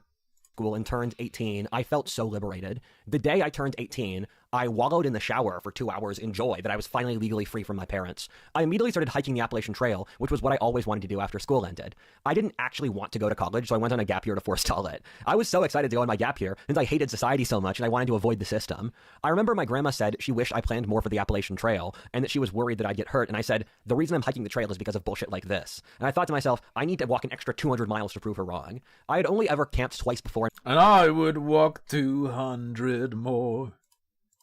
My life before I hiked the Appalachian Trail, and I did it myself without anything else. This was a week after I turned 18. I hiked 600 miles from the top of Massachusetts to the bottom of Pennsylvania. For those that don't know, the Appalachian Trail is a wilderness trail along the American East Coast that stems from Georgia to Maine, and the way it works... Remember, he's a natural walker, by the way. Is that you can often walk 5 days and see no civilization. You go into towns periodically, you buy up ramen and other things you eat, then you keep walking, and there's these sheds every 10 miles you can sleep in that are 3-sided. So you just walk for months on end in the woods, and there's other hikers as well. Man, that was a crazy time. My shoes were too small because I picked a pair of shoes that weren't big enough, and so one of my toenails came off. I had to My shoes were too small because I picked a pair that weren't big enough. claw it off with a The master of causality. Swiss Army knife. I also went swimming in one of the most stunningly beautiful places I've ever seen, Paradise Lake in upstate New York, where the trees are so tall, the grass is amazing, the lake is so beautiful, and I think heaven looks like that.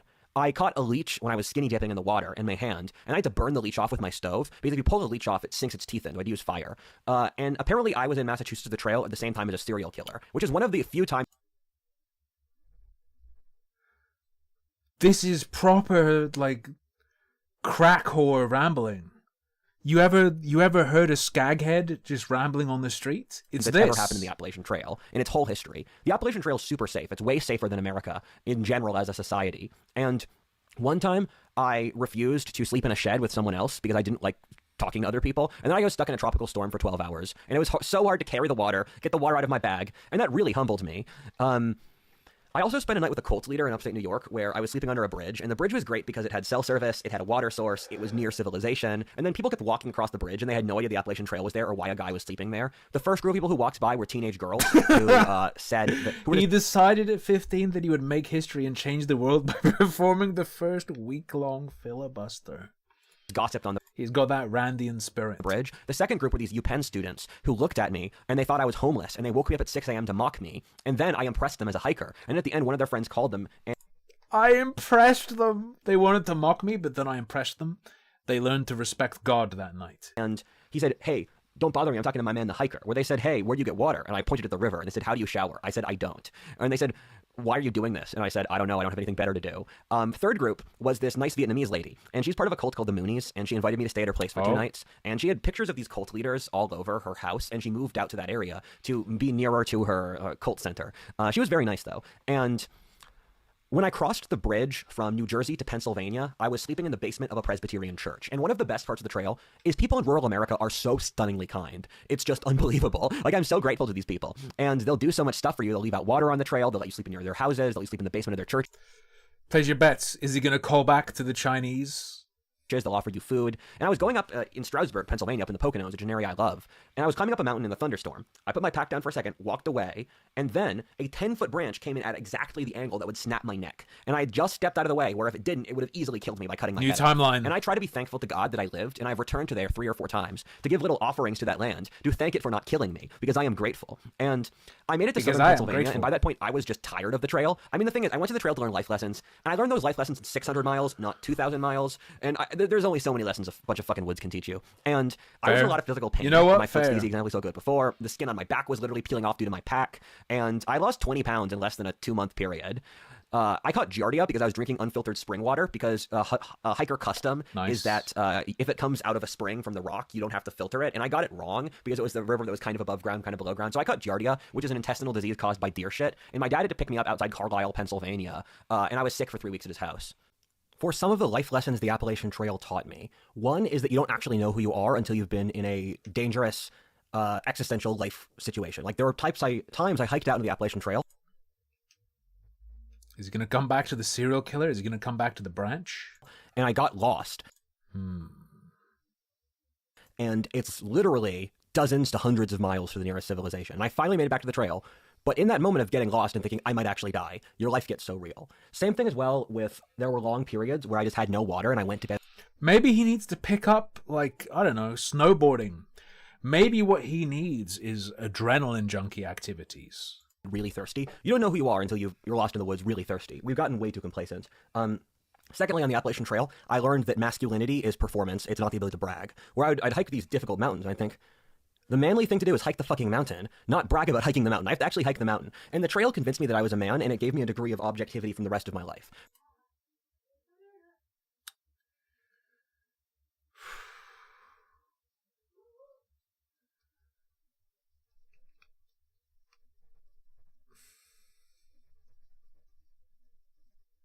What do I want to say here?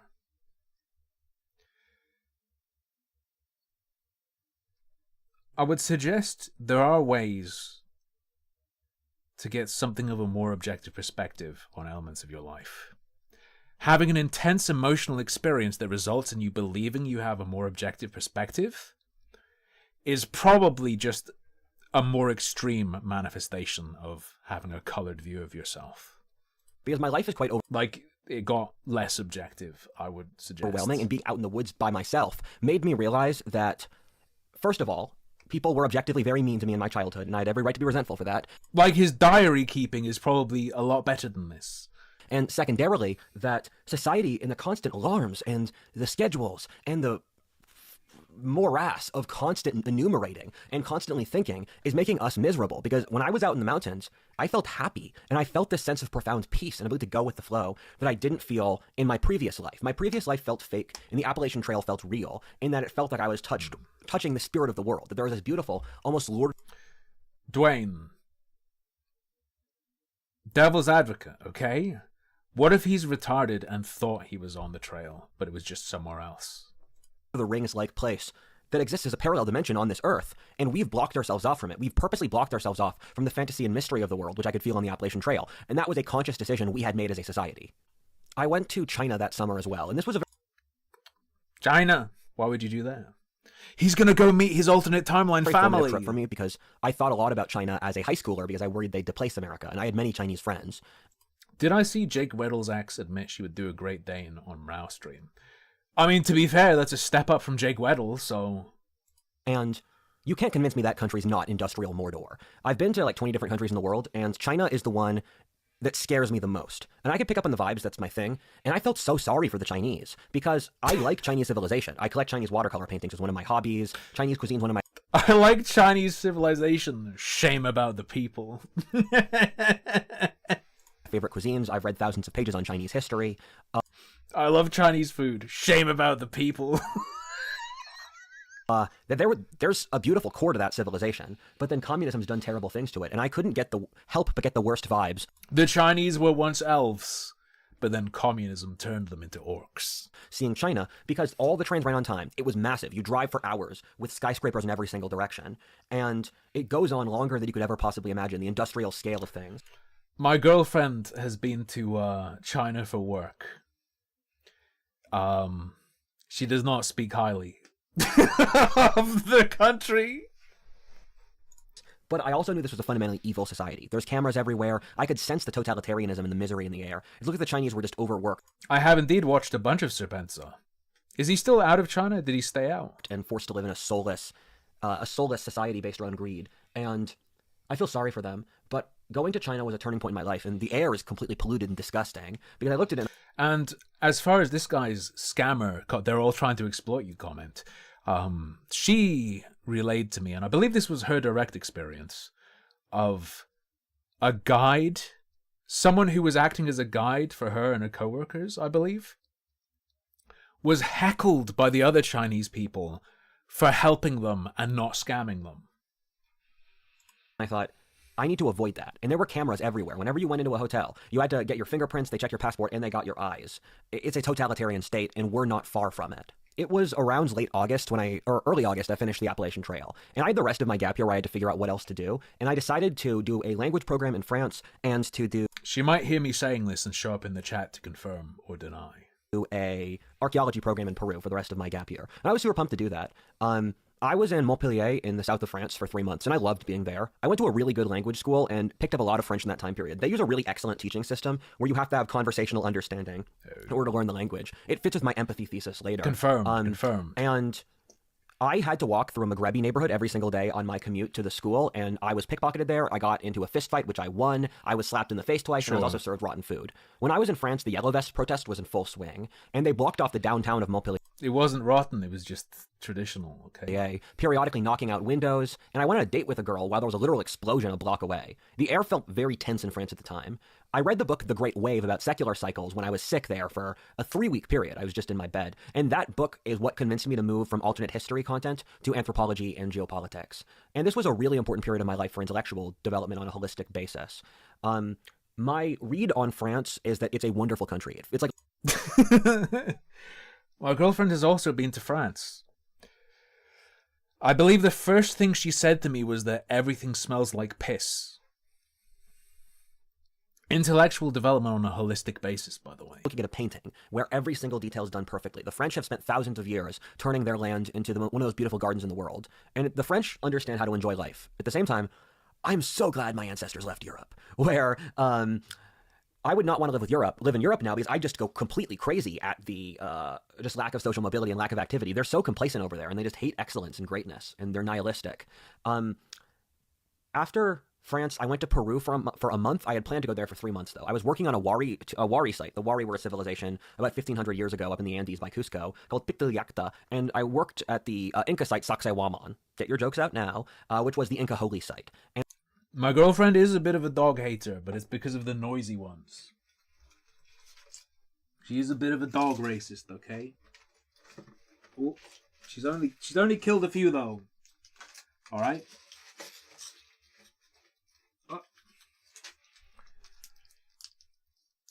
Zootalo! This is not piss! I can't drink this!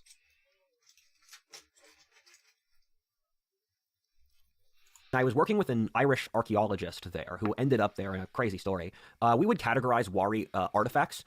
In the Wari civilization, a lot of it's from before the time of the Prophet Muhammad. And I saw a mummified head from then. And also we were categorizing a lot of pornographic art because sexuality is sacred in their society. I love heads and stuff. There's Pitt River Museum, Oxford. Go there, you can see some like shrunken heads, crispy mummified babies and stuff. It's crazy. We would joke about what to write in the classification for the porn art, how much to say to describe what the object is. And Peru's got a really warm place in my heart. I was staying in a clan compound about a dozen families that all lived in a gated community together. They were all descended from the same grandfather, and they did all their work business together. They socialized together all the time. They threw parties together, and even they'd have stuff like... My man is a kid of a wealthy family, I would say. He suggested their worth was 10 to 50 million. I don't remember if his dad is still alive. He mentioned the dad not giving him any money until he passes and he gets his inheritance. I don't know if that's occurred, but he is a YouTuber with 700k subs. When you were in China, you went to a park where you could pay a couple of bucks to see corpses in a room?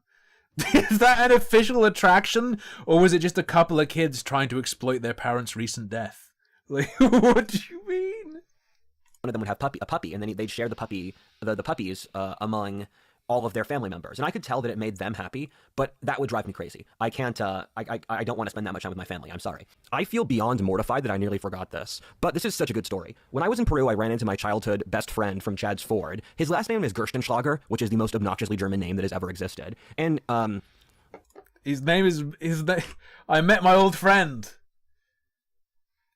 Mr. Goldschlager. All right.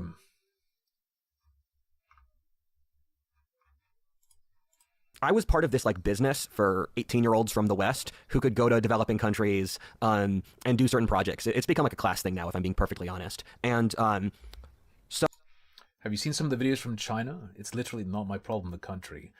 Yeah, Lucky Bee was saying there's very much this attitude of, you know, if something bad happens to you, get fucked. Like, that's your luck. That's your problem. And it's like, it's further than just not helping. It's like, don't get involved. They're a failure. That happened to them. It was because they're bad. They suck. Don't get involved, because that will rub off on you.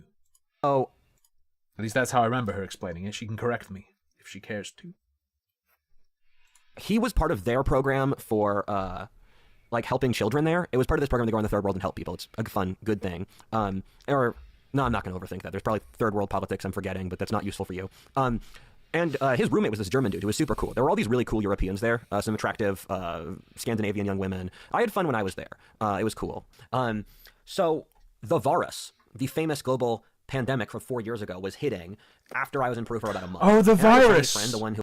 I was thinking he said like virus, like VARUS, and I thought it was going to be an ethnic group of people or something. Who I did forelock with. He called me up, and he had some contacts back in China who worked at a hospital that said that this thing was really crazy, and you had to take it seriously. So I got a flight out of Peru the next day, and I left an extra hour plus to get through Lima Airport rather than what I would normally need. However, there was a huge line due to COVID, and so I made the last flight on the last call because that night Peru closed its border. And Peru had a really crazy COVID lockdown system where they would have cops out in the street and they would stop you from leaving your house. And this was really controversial because in Peru, out in the Amazonian region in the jungle, they have massive deaths from dengue fever. And I don't know if exactly dengue is one of those tropical illnesses, vastly more than COVID, but the Peruvian government cared about COVID because it was That's a mosquito vector. Mosquitoes as vector one, right? politically sensitive topic.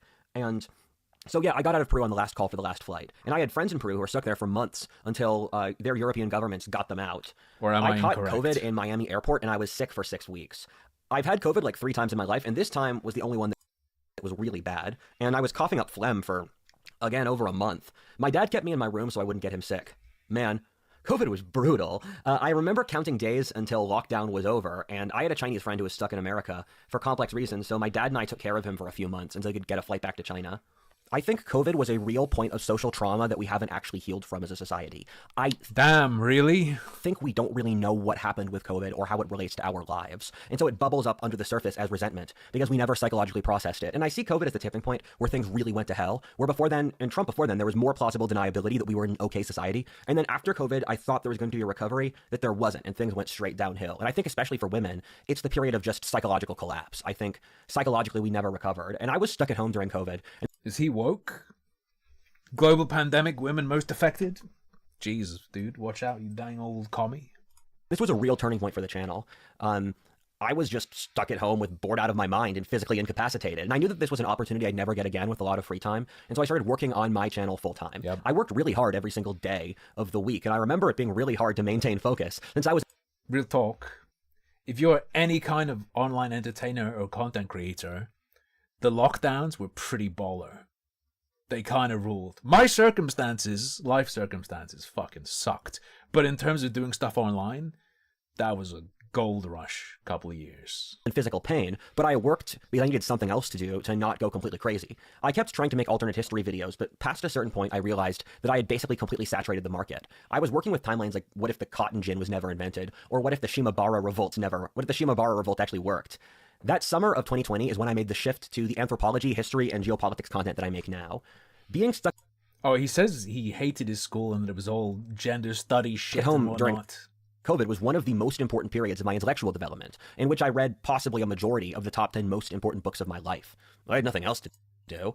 I met the man who would become my right-hand man, business manager, and best friend in March of 2020. Merrick Wright was a 21-year-old guy from Boston who was unemployed from a homeschooled working-class Yankee family. He had 6 siblings, too. Merrick right now watching this video?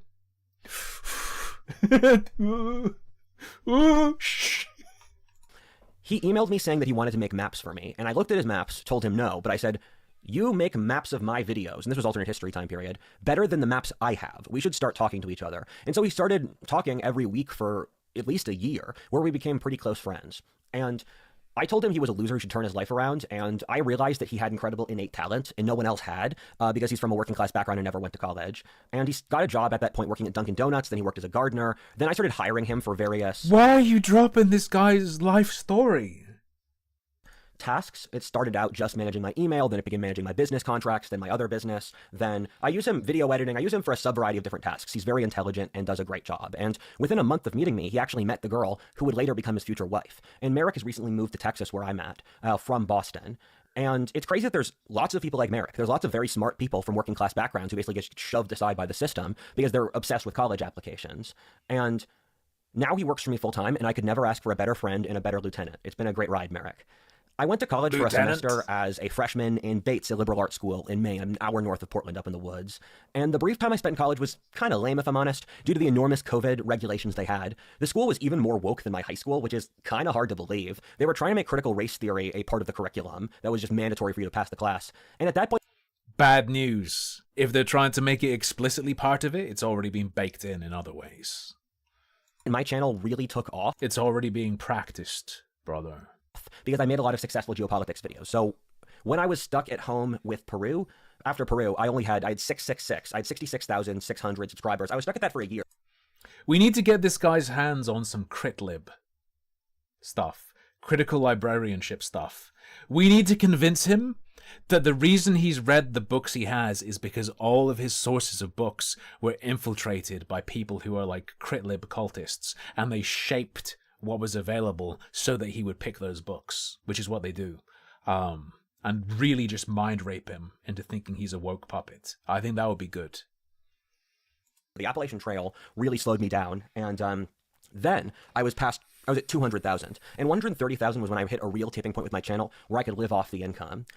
And I voted for Trump in 2020 since I realized the left just wanted to destroy white men. And this was a big turning point in my life, and just when I decided to explicitly be a conservative.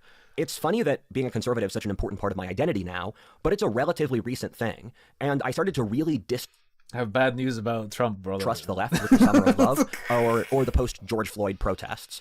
People I thought I could trust from my high school or my hometown in rural Pennsylvania were just posting completely demented stuff. Stuff where it was totally obvious to me that these... You're not allowed to say that word. You are never allowed to say that word. People wanted suffering and the destruction of civilization. People would say, you should donate furniture to butch lesbians. And dozens of people were saying that black people doing property vandalism was justified and taking the richest property was fine, which is just ridiculous. And I started to really loathe the left on a profound level after this. December of 2020 is probably the most important month of my life until I dropped this video. I got a check from Google for $12,000, which blew my mind. And I realized that was enough money that I basically had to drop out of school. The other thing is... What are you doing? That a handsome young man named Matthew DeMarc Antonio hit me up. He was a 26-year-old tech CEO who ran a company in the restaurant payment processing business from Teal Capital. That failed, and then he moved into a business where he was basically making OnlyFans for normal content creators. And I think it's a pretty good business. It was just wrong timing. Why did you specify he's handsome? For the market. And he is a right-wing, hyper-militaristic guy from a State Department family in Virginia. His dad is the former Undersecretary of Defense under Clinton. His dad's an awesome dude. I've spoken with him. One of the people I'd say the highest of. He was a big fan of my show and was part of a secret social club built by someone from Team 10, or Jake Paul's organization. It included NBA stars, Netflix actresses, billionaires, and a successful founder. Okay, so how many kids did they make you rape? And not a successful founder, many successful founders. I was super happy to join them, and the guys who were part of the organization loved me. I was widely known for once dressing up as a pimp on a call and making map-based sexual innuendos to a film producer. Holds up spork, but you can call me to Penguin of Doom. She was female, it wasn't gay. Sadly, it was one of the worst managed organizations I have ever seen in my life, and immediately shut down within a month of me joining. The founder, Max Beaumont, is a sociopath who I still hate in my mental book of grudges. Side note, in the culture of my people, both of my parents told me to... The Irish? Do you mean the Irish? I mean, grudge shit right lines up if he means the Irish. That's a thing, right? Every single social interaction in my life and then assess it on, is it a direct or indirect insult? Or are they demonstrating a lot of loyalty and morality? So I automatically just assess the world on my honor code, and then I try to vastly reward those who are loyal to me. And if you fuck with me, don't fuck with me. That's just my attitude. And Matt hit me up that winter and said he was going to Mexico with 20 of his tech CEO friends where they would rent out a bunch of villas on the beach. I said yes and dropped out of school to live in Mexico in Playa del Carmen. Playa is commercialized enough to feel safe, but it's also pretty Eurotrash if I'm honest. I joke Playa is a more Anglo suburb, it's like an Anglo suburb of Miami, and it was a blast where we stayed on the beach and we would party 3 or 4 nights a week. I'm glad I did it, but I wouldn't do it again. I was so tired of partying just after a month. And Mexican nightclubs don't have volume control. It's the danza futuro is stuck in my head forever. I was really rich at the time, and I was making $200K that year and $300K the year after that. I don't know why people think I'm poor. This channel's got a lot of viewers. I monetize said viewers with sponsorships. You guys think I'm like a homeless incel or some crap like that. You're probably just projecting. And we were living in nice villas, and I didn't spare any expense. I miss living in the third world. You can hire someone to like clean your dishes, and like You can do that here. What do you mean? You fucked up, Bim. How did I fuck up?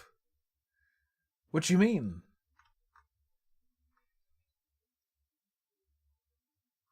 Tim, make him shut up. Oh, did I... sorry, I'm in the book of grudges. I see.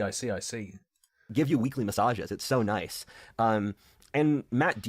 I presumed, like, the video was off the screen or something. I mean, I did fuck up by having this on screen whatsoever. He brought a bunch of his frat bro friends from Virginia, and I basically lived in a frat for 3 months. This was actually a really vital time in my social development and my development as a person, because I came from an abusive, nerdy family and a Christian private high school. The adjectives. Abusive, nerdy family. It's incredible. And so... Did he say nerdy, or am I out of my mind? What did he say? My social development and my development as a person, because I came from an abusive, nerdy family and a Christian private high school. And so living with these frat bros in Mexico taught me a lot of social skills that I had missed out of. And I think a lot of people go through a degenerate college phase. It's a formative experience. I was rejected by a girl I liked, and so I went through a 3-month keto phase where I lost a lot of weight. I had gained weight during COVID. The girl turned around on me after 6 months, but then I had found a new girl by that time already. I went on a date with a different girl who used ayahuasca, which is an Amazonian psychedelic.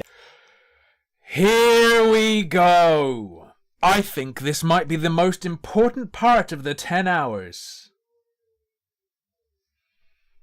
Like the native peoples use, which lets you commune with the spirit world. My childhood dream was to always talk to God. It was always the thing I most wanted to do in my life. Other kids fantasized about being firefighters or astronauts. I just wanted to listen to God all day. I wanted to talk to God as a kid since my parents had told me that all things stem from God, and if you don't know God, you don't know anything. My dad would say growing up that most of the social issues in our society are downstream from the death of God. I could tell even as a child that my people were dying, and no one knew how to fix it or that it was even an issue. I thought, why don't I just call God? Does he mean the Irish? Why don't I just call God? All I have to do is stick this powder up my asshole. To see if he has anything to say. I always had a childhood fantasy of saving my people. I always had a Chinese fantasy. And there was always this whispering voice in my mind, which told me I needed to touch base with God for me to reach my destiny. My mind periodically whispers to me. It's something where I'll just live my life. Yeah, I believe it. I believe it. I believe it. And a thought comes out of nowhere that I never considered before. I then spend years pondering it until it makes sense.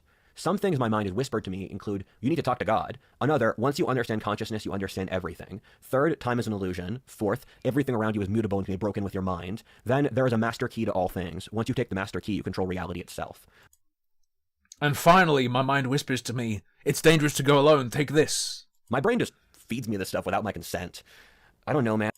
Raped the man so smart, his own brain raped him. I get thoughts like that, but what I do is I get them and then I say them on stream or I say them to my girlfriend. My brain is constantly like workshopping bits and spitting out random little lines. And then like we'll be in bed at the end of the day and I'll just say them to my girlfriend. Or we'll be in the store and I'll just say insane shit to my girlfriend that's popped into my head to make her laugh. Today I just said to her, there you go, boy. Put a nut in your pocket. You'll never work a day in your life. Like, it's not funny now, but it made her laugh. I bought some nuts. I bought some nuts and put them in my pocket. For context. And this is my life. I'm stuck here. A final reason I was really excited to take ayahuasca was that I felt completely numb when I was partying in Mexico.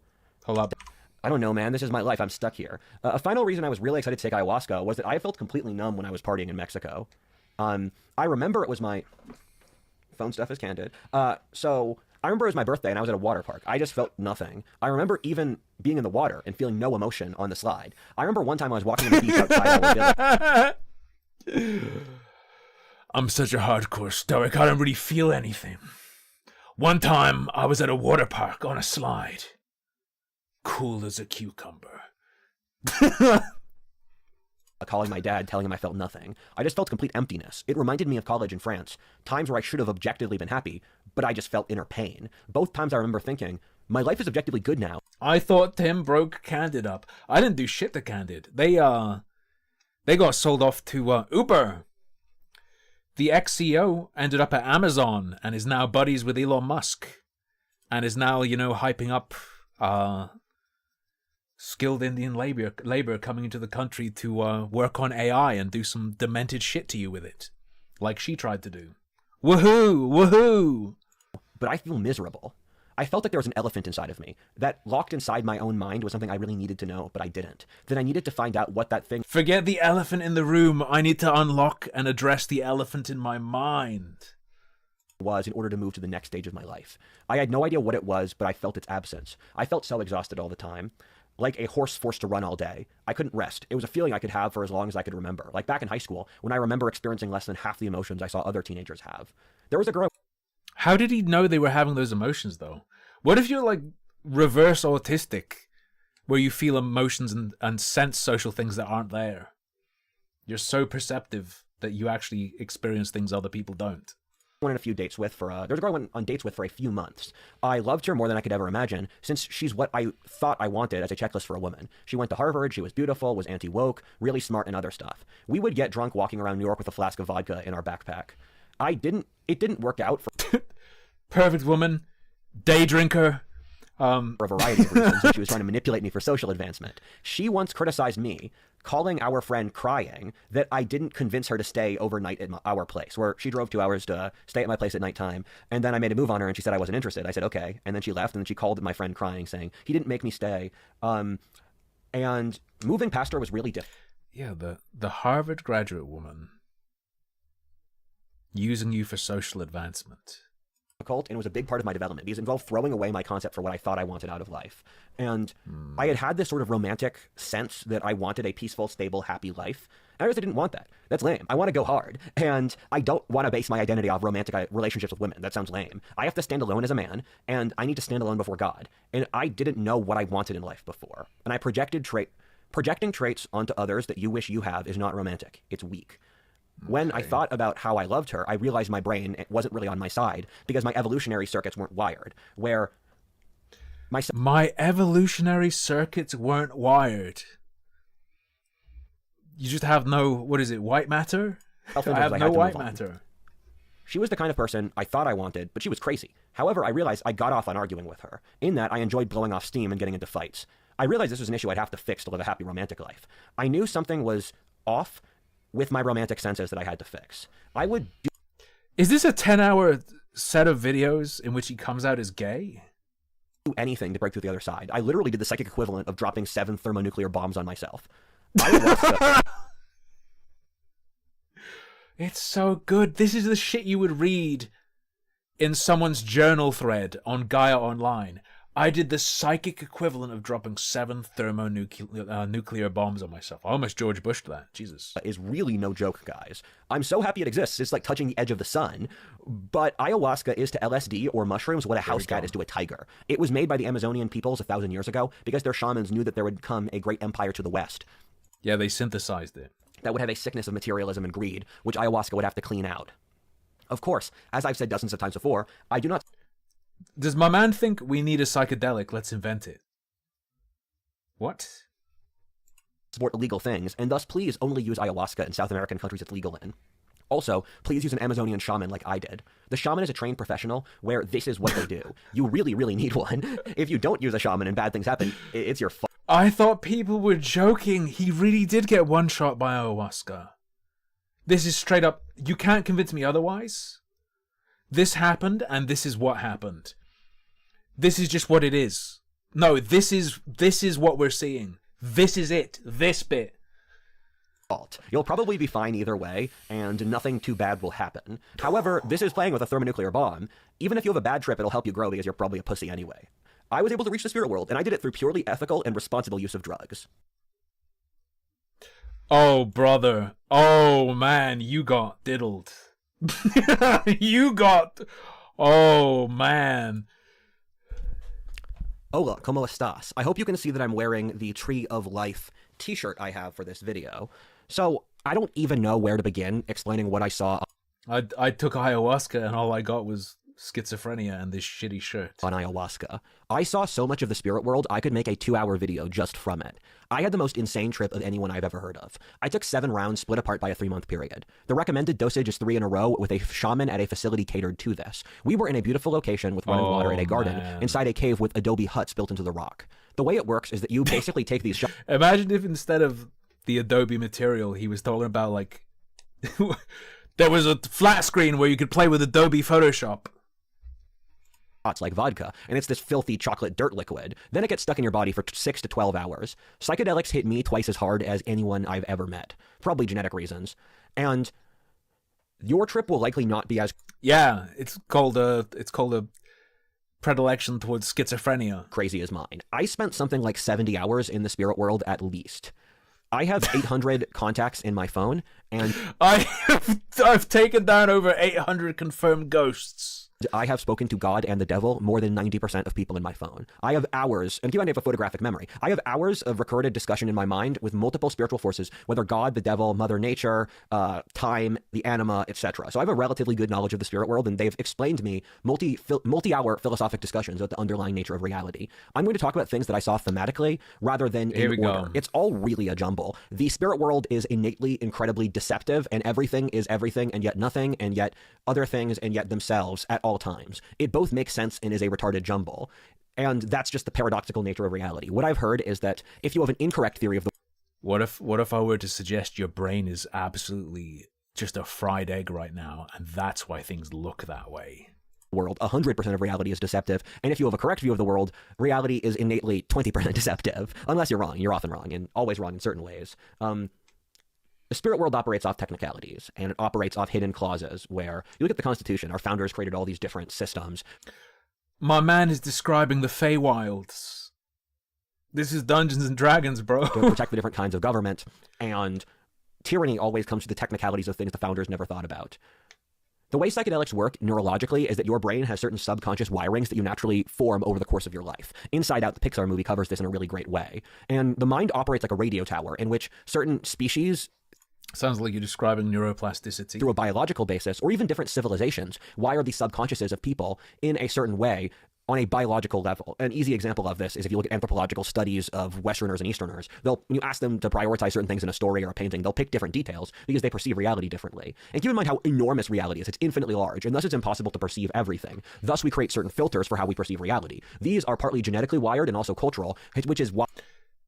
He thinks we have the capability to take in infinity, but we filter it so that we don't? This guy is cooked. You could be genetically identical to someone from the Bronze Age, while they would see dryads and gods and spirits in the world, and you would not, because the cultural expectations of your society wire how you perceive consciousness. Psychedelics have been in use for religious reasons for all of human history, in cultures ranging between the ancient Greek Eleusinian rituals, which inspired Plato or Pythagoras, ancient Hindu Soma, and we have very significant amounts of evidence the early Eucharist was a psychedelic. I saw many things between heaven and hell, so much so that I can't even begin to describe the totality of it. The spirit world is innately mischievous and built off lies, as I said before, thus even... This is the fucking Feywilds. This is the Feywilds. Using words to describe it is often a fool's errand. I have seen things I cannot... Words are dangerous in the Feywilds. Just saying. Neat Shogun fed the streamer a $10 superberry. Wait, I just realized he spent an hour on how his mom is crazy, hence genetic disposition to mental illness, and then he blasted himself on psychedelics. And he thought this was a good idea? Pretty much. Pretty much. Hex, my man is describing entering the Feywilds and is maliciously dropping as many real, true names as he can. This isn't doxing, he's trying to get, like, fey creatures after them by saying their names while he's in their realm. Even articulate to you, given they exist outside the human frame of consciousness, and yet are so clearly real.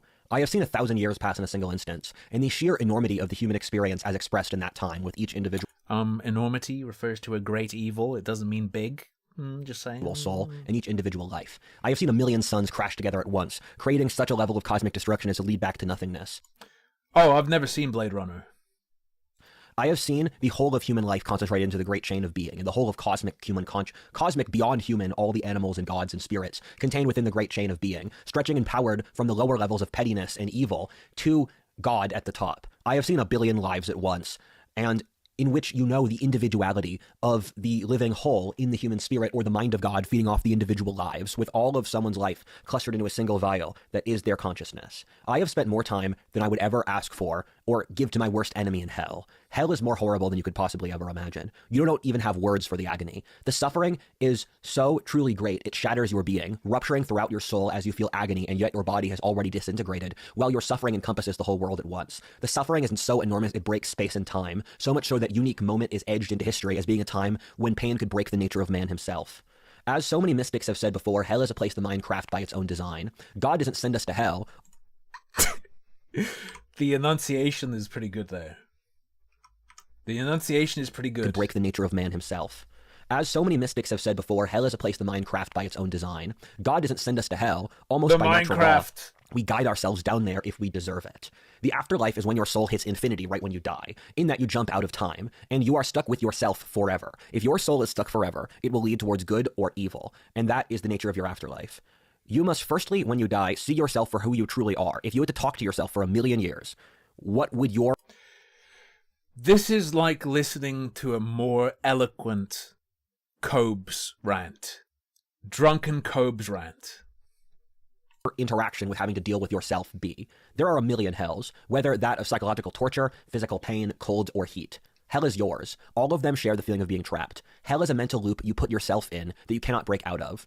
I suffered physical pain in hell you can't even imagine in your worst nightmares. The worst pain you could ever imagine is barely at all what hell could be. I had demons torturing me, ripping my flesh apart. My entire body was viscerally on fire in a way where every atom screamed with the most horror it could Surely just your viscera were viscerally on fire. Just saying. feel at once without dying in that instant. You have no concept of how much I have suffered and how long I have spent in hell. I spent something like over 80% of my time in ayahuasca in the spirit world in hell. It was truly I love that he's given a percentage of time in hell. He has to do it.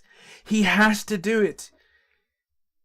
He has to form everything into a system, or everything has to be measurable. 80% of my ayahuasca trip. Do you think your perception of time was really spot on during that, brother? How accurate do you think that 80% is? Come on. a terrible experience in which my concept of time was stretched out. So I spent an infinity of time in hell. I think consciously there's still a part of me that's there stuck in infinity. And it was a truly terrible experience, but having done it, I have lived. There is no greater living than going to hell. This is so cool, guys. Demon! Superberry. This is James after he got out of Silent Hill. Yeah, pretty much. I've never played Silent Hill, but I'll just agree with you. I've been in Silent Hill recently. There's mist everywhere. We're talking like... I don't know. It's not that bad, actually. I was about to say, like, how many feet of visibility? Like 100 feet of visibility? That's not... Whatever. Okay, it's fine. Oh. But it gets pretty misty after a point, okay? Alright. Actual demon vampire telling us, hey kid, you've never lived until you've gone to hell. Stay away from me, creature. Be gone. And having seen hell made me realize everything in my mortal life could not compare to the depth and the enormity of the divine. For the first time, life did not feel boring to me. I spent dozens of hours speaking to the devil. I don't even dislike him at this point. Much like my mother, he's...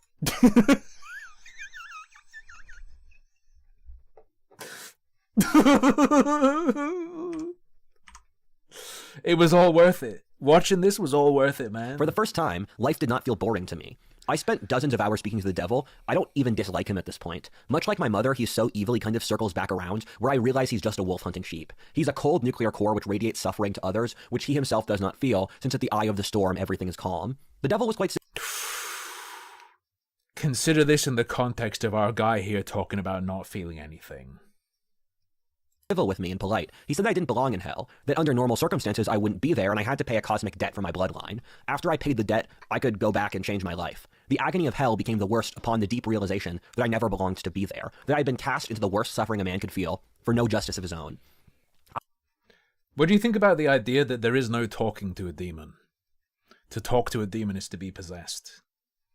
I was stuck in this mental loop that was killing me. The mental loop was the idea that since consciousness programs reality, that because I perceive myself to be in hell, I would be stuck in hell forever, in all of eternity. I later realized this is the evil loop, or the closed circuit, which lacks humility or the evidence of the outside world, and allows the rationalizing of the greatest evils. The end point of Nazi Germany and communism is from the closed rationalistic loop.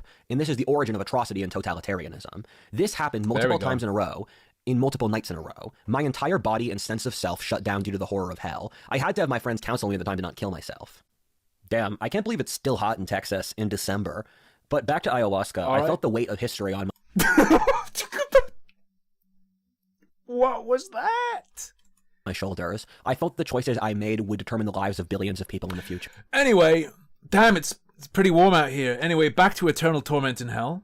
I felt in every inch of my body the desire to reject the responsibility. But then God said, I know you won't do that because you care about people and you know that this is your duty. God told me it was my duty to found a religion and that in the process of trying to not found a religion, I would do so anyway. Right, okay. You know what? I'm on board with Siffy. This guy is dangerous. He said that I never consented to this, but that my bloodline did for me. I told him I didn't want to, and he said, I don't care. He said that he knew I was a man and I would accept my responsibility. God told me I don't care. He said that my sense of honor was seen as a cosmic force to him in its own right, that this very moment I was living in would become historic. I also spoke to God when I was on ayahuasca. It's frankly hard to attend church anymore after seeing the God Christians claim to worship. I really don't know what to tell you, but I don't think the God a lot of you are worshiping is the one in the Bible. I hate to say it, but I suspect for some of you it might be the Lord of Lies, dressing in Yahweh's garb to tell you further lies. And Doesn't the Bible straight up warn people about this? It's old news. Is this not old news? And the Bible does a pretty good job of describing Yahweh, especially the Old Testament. And he is like seeing a million suns crash together at once. Our mortal... Mega Killer fed the streamer a Thank you, 65 Mega Killer. Kroner Superberry. He should have imagined some succubuses in his trip. Maybe he could have scored for once. Perhaps. Perhaps. brains cannot comprehend his excellence and scale. He's more similar to a Lovecraftian monster, all things considered, than to the god mainline churches preach about. Okay. This man has Reddit atheist genes. Yahweh's power is so enormous you would find it to be horrifying.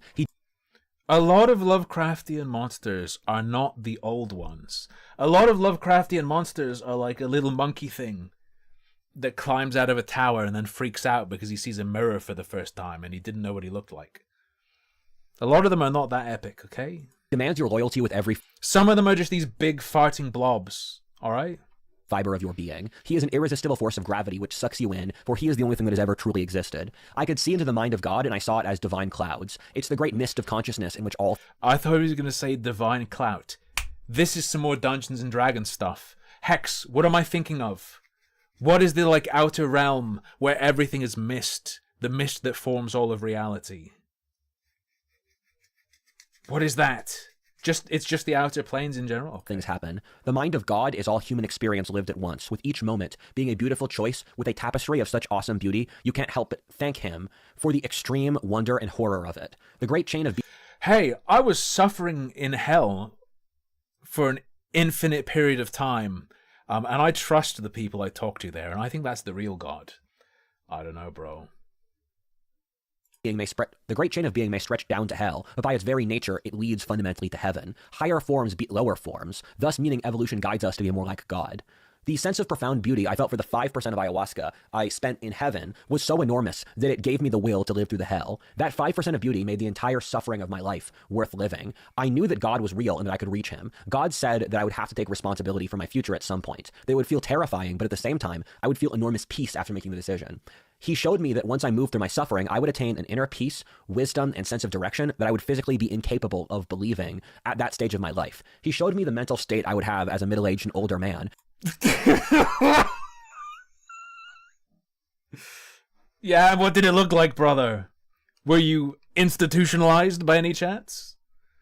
And I felt such awe at my future development that it made all of my suffering worthwhile. He said that my decision-making and conscience would come to understand all 9 worlds of the Tree of Life, that I would gain a sort of connection to the anima mundi, or the experience of lived consciousness itself, so I could empathize with the human condition itself. He said this would be my great gift to humanity, showing Ayahuasca led to God promising at one point my autism will be cured. us the whole tree of human experience, so that we could love each other for our differences. No, bro, that wasn't God, that was a Sith Lord. He said you're gonna talk to Kiadi Mundi. Guy with a big fucking forehead's gonna show up at your house. I saw hell below and realized it powered heaven and all the worlds between. That's lore from Doom Eternal. What are you doing? When I looked down upon the suffering of hell and I asked God, how do you do it? He said, I had a trip and it turned out hell's just like a battery that feeds on that's recharged by human suffering. That's Doom Eternal! What are you doing? Bear down too much, lest they drag you down there for no one's gain. I saw a million dreams of the future, and I'm unclear which are true and which are merely fantasies. You shouldn't take the spirit world So you made up a bunch of shit in your brain, okay. that seriously. A lot of it's deception. And I think frequently of Lord of the Rings, where you look into the Palantir, and Hello. Ross fed the streamer a 25 Romanian Lee Superberry. I can't wait until he mentions Agartha, the We'll white see. Chinese mixed people's heaven. We'll see. Palantir is the bad guys or Sauron's fantasy of the future. It's not the real future. And that's something to keep careful for all of this. And I'm an empiricist. I say this crap. You're here to disprove it. If I'm wrong, I'm wrong. I'll change my ideas if they're incorrect. But I saw it. You're an empiricist? Then why are you believing any of this? Why are you believing any of this fucking shit from your senses via a drug trip? You're not a fucking empiricist. AIs grow so advanced. In what way is any of this shit measurable? It's impossible to distinguish from reality, and that we would upload our souls onto some kind of spiritual and that I saw AIs grow so advanced it's impossible to distinguish from reality, and that we would upload our souls onto some kind of spiritual cloud. I saw that the government would move towards making 1984 a reality, and that men would be able to manipulate the minds of others to send them to hell. I saw that I would start to perceive consciousness differently. Finally, I saw I would live in a time where the dance of life would stop, where men and women would stop mating with each other. The streamer $2 Superberry. Bro never read D cards. Link to this video plaza. I'm going to start pronouncing Renee's name like that, D-cards. Link to this video, it's on my desktop. You can find it on the Internet Archive. For no fault of my own generation, but there would be extreme worry about our species going extinct. I saw that it was my duty to fight against this. I saw that my place was to be a man who stood for men, that this is what I had to do. I had a profound sense of sexual inadequacy, which I realized was completely undeserved. That made me... God said my dick is of normal size. Man who stood for men, that this is what I had to do. I had a profound sense of sexual inadequacy, which I realized was completely undeserved. That made me realize I was forced to feel inadequate about being a man for no real good reason, that I'd been tortured by purely evil and nihilistic people. Alright, bro, who did it to you? Multi-Darks Info the streamer $2 Superberry. I uploaded my brain waves to Starlink. Nice. It's Putin's now, it's over. I was talking to the shaman while I was tripping, and she said, Rudyard, I see your destiny is to stand for men, since the feminine has been kicking them around. I could feel the cosmic dance of the masculine and feminine break down. He took the cosmic red pill. The dancers refused to show up for the match or even try. That this would be the great question of our time. That this would be the question under which our people lived or died. There's a few hilarious details I have to throw in here. The first is that you've thrown in a lot of hilarious the details. first form God came to me in is as a Zoomer bro, because he said that that was the form I best understood, and the way you interact with the spirit world is a two-way... God's head zoomed into my face out of a toilet. ...process, where when you perceive the spirit world... Because that is a form I would be comfortable with. This divine semen, where semen can imprint on a variety... The spirit world, there's this divine semen, where semen can imprint on a variety of different women in different contexts to produce a different child. So you're interacting with the divine semen, where as you interact with each other, something new comes out, which is why these... He took the holy load. Underlying archetypes manifest in different societies around the world in different garbs, because they're interacting with different environments. Where there's the underlying timeless semen. I'm going to keep saying it because I know it makes you uncomfortable. It's funny to watch you squirm. And, so I'm not squirming. When I was talking to God, God said, I can only explain the world to you. And he's doing this in Zoomer slang, by the way, like yo bussin', no cap, cringe, whatever. God did not say those words, but that's the kind of vibe. And, for example... To be clear, God did not say bussin' or riz. Your level of social understanding of information is the highest density that God can give you information for. And he said that the breakthrough I'm describing came out due to the computer revolution, which allowed a more advanced breakthrough in how humans process information, where the previous level was the book level, where the Abrahamic religions were established in the highest level of complexity of human data is the book. Or it's why societies around the world have beliefs in dragons but never existed, where the dragon is this archetype that manifests in a series of different subcultures. And when I met God, I first... Calm down, Dr. Peterson. Spoke to him. I said, give me proof to show that you are real. And he said, I'm both real and I'm not real. I am a voice in your head, but I am also God. I am both. And he said, I cannot give you information that you yourself do not search for. And he said, once you trust me...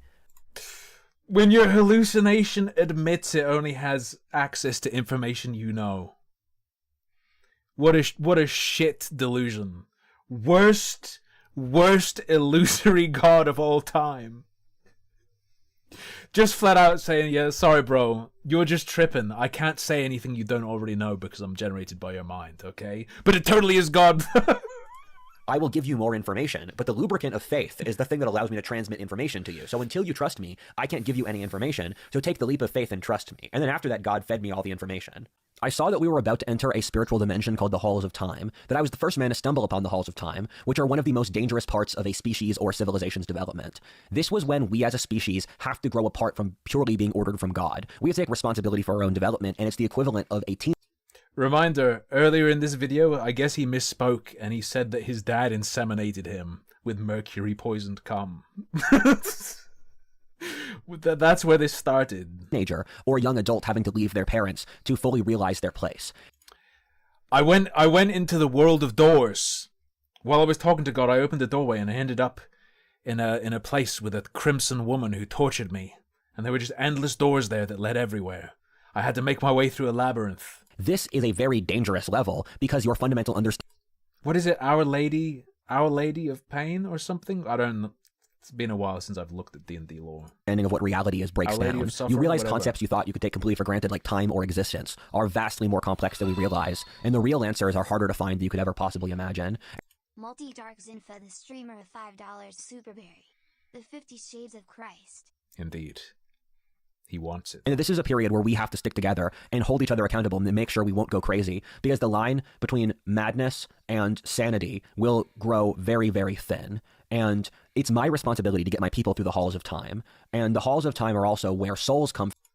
Your delusion is even baking in cope. Bro. ゲーマーレジェンセレブリティベンチアート X100 Thank you, Gamer Legend Celebrity. レイプとナード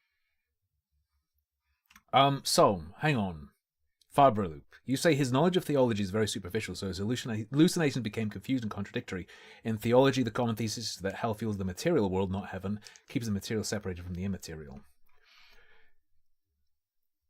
Yeah, but in Doom Eternal, if I remember correctly, heaven is straight up fueled by hell energy. It's not, I don't think it's that. I literally think he's aware of Doom Eternal lore, and it came out to him. From before entering the body, and where many evil spirits live, that once we truly understand the nature of time, that everything would change. I could see that through all the chaos of time was my immortal soul, which lived in a cave by itself, pondering all things while helping those who needed it. I saw that my entire life was the unfolding of a destiny that I made choices in time to, but which all played out according to a plan. Free will and predestination are both the exact same, in that God sees over time, in that time is an illusion of the passing of a single moment of decision, in which we truly live. Bro. I saw that through all the suffering, my life still did fundamentally make sense. I was at one with Mother Nature. I could feel the archetypal feminine force of nature, that which underlies all concepts of religion and philosophy. I imagined myself as a woman giving birth. I felt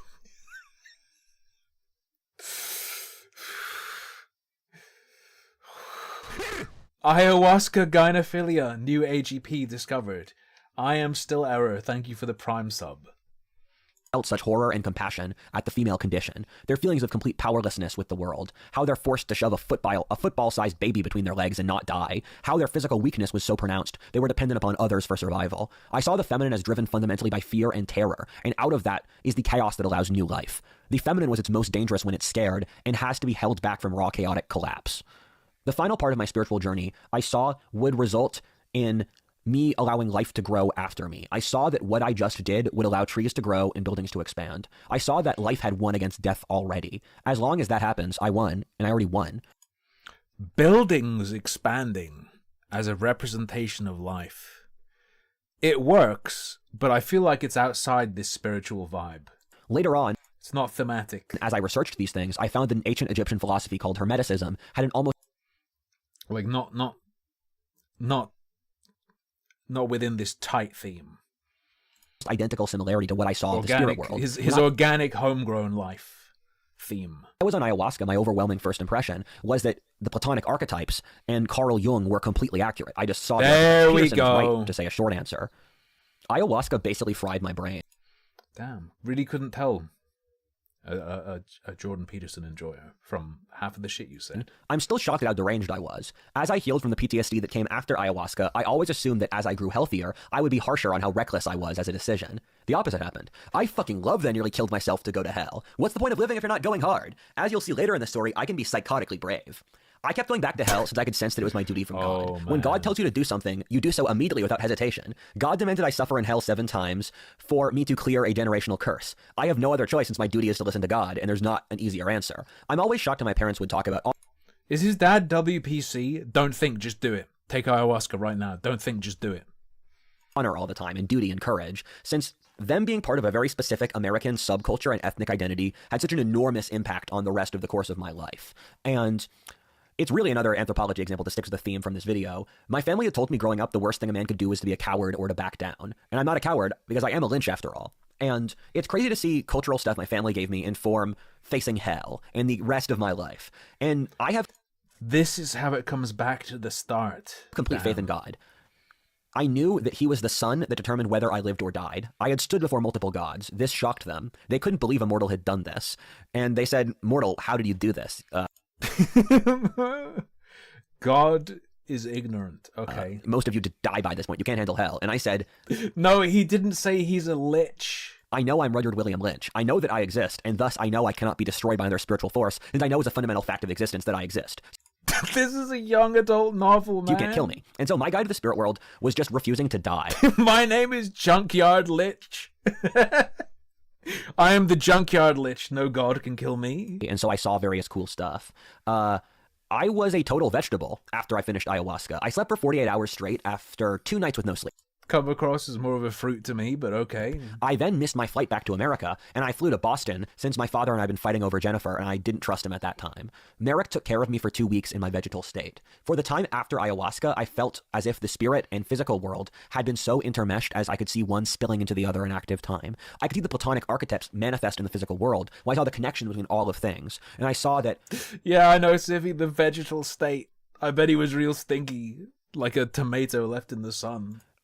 Everything is fundamentally an extension of all things. So when you see one thing, you are seeing the fundamental nature of all things. That goes fine often. A vegetable left in the British sun while there's dampness about, I should suggest. By the streamer at 27 Swedish kroner superberry. Bro is not Dante. Indeed. And that may sound like BS, but it's still true. I couldn't sleep one night, which was too horribly going to become my new normal for the next few years. At 2 a.m., I felt the divine will move through me, and I wrote a 10-page longhand in my notebook. I was in the hotel lobby for a few hours writing ideas straight, and the janitor walked up to me and said, "Hey, I can see that the will of God is moving through you, because when I write church music, I look like how you look now." And that longhand script I wrote later became the video for the manifesto of the New Right. Almost everything in that video was dictated to me by God. And that includes the ideas of consciousness evolution, our reality being a Darwinistic game in which God has certain rules which we follow to win, and on top of that, the greatest need of our time being decentralization. Watch the video if you're interested. Buy my coin. Buy my shit coin. Buy ayahuasca coin. Hi, everybody. I'm Rudyard the... What if I told you that I believe that is the shortest of 3 videos he published?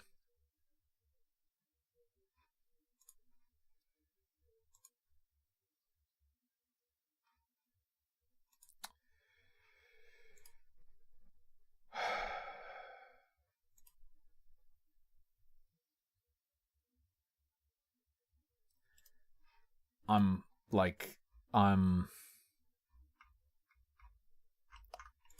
thinking we do have to watch the other ones. We're not doing it tonight.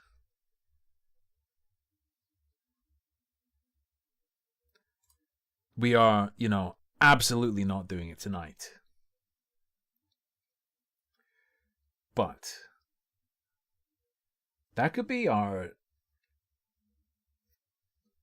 New Year's. There's more of this schizo shit. That is, to my understanding, the mildest of the whole collection. And yeah, because we're doing shit like this, don't expect many stream highlights until the new year.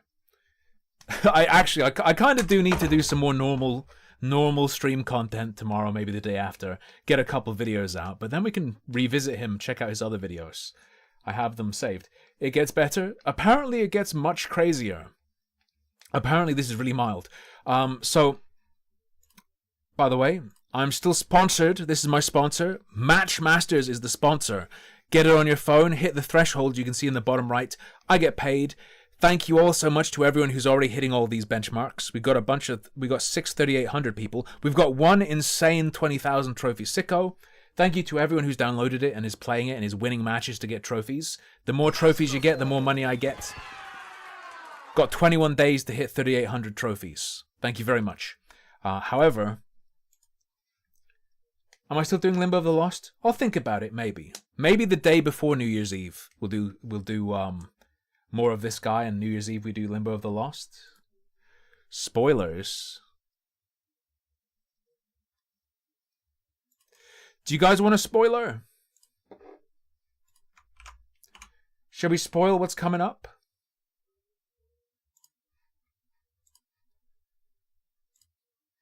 Presumably this is from the other videos. My mother had raped me over 40 times in that age range. The details make things even vastly worse. My mother waterboarded me at least 2 or 3 times. We're watching the other videos. Thank you very much for joining me tonight. Hope you had a good time. I'm gonna go watch True Blood with my girlfriend probably, or something like that. Yeah, thanks for hanging out. Thanks for your viewership, companionship, incredible generosity. Good night, sleep tight. Don't let your mother, aka ayahuasca Satan, bite.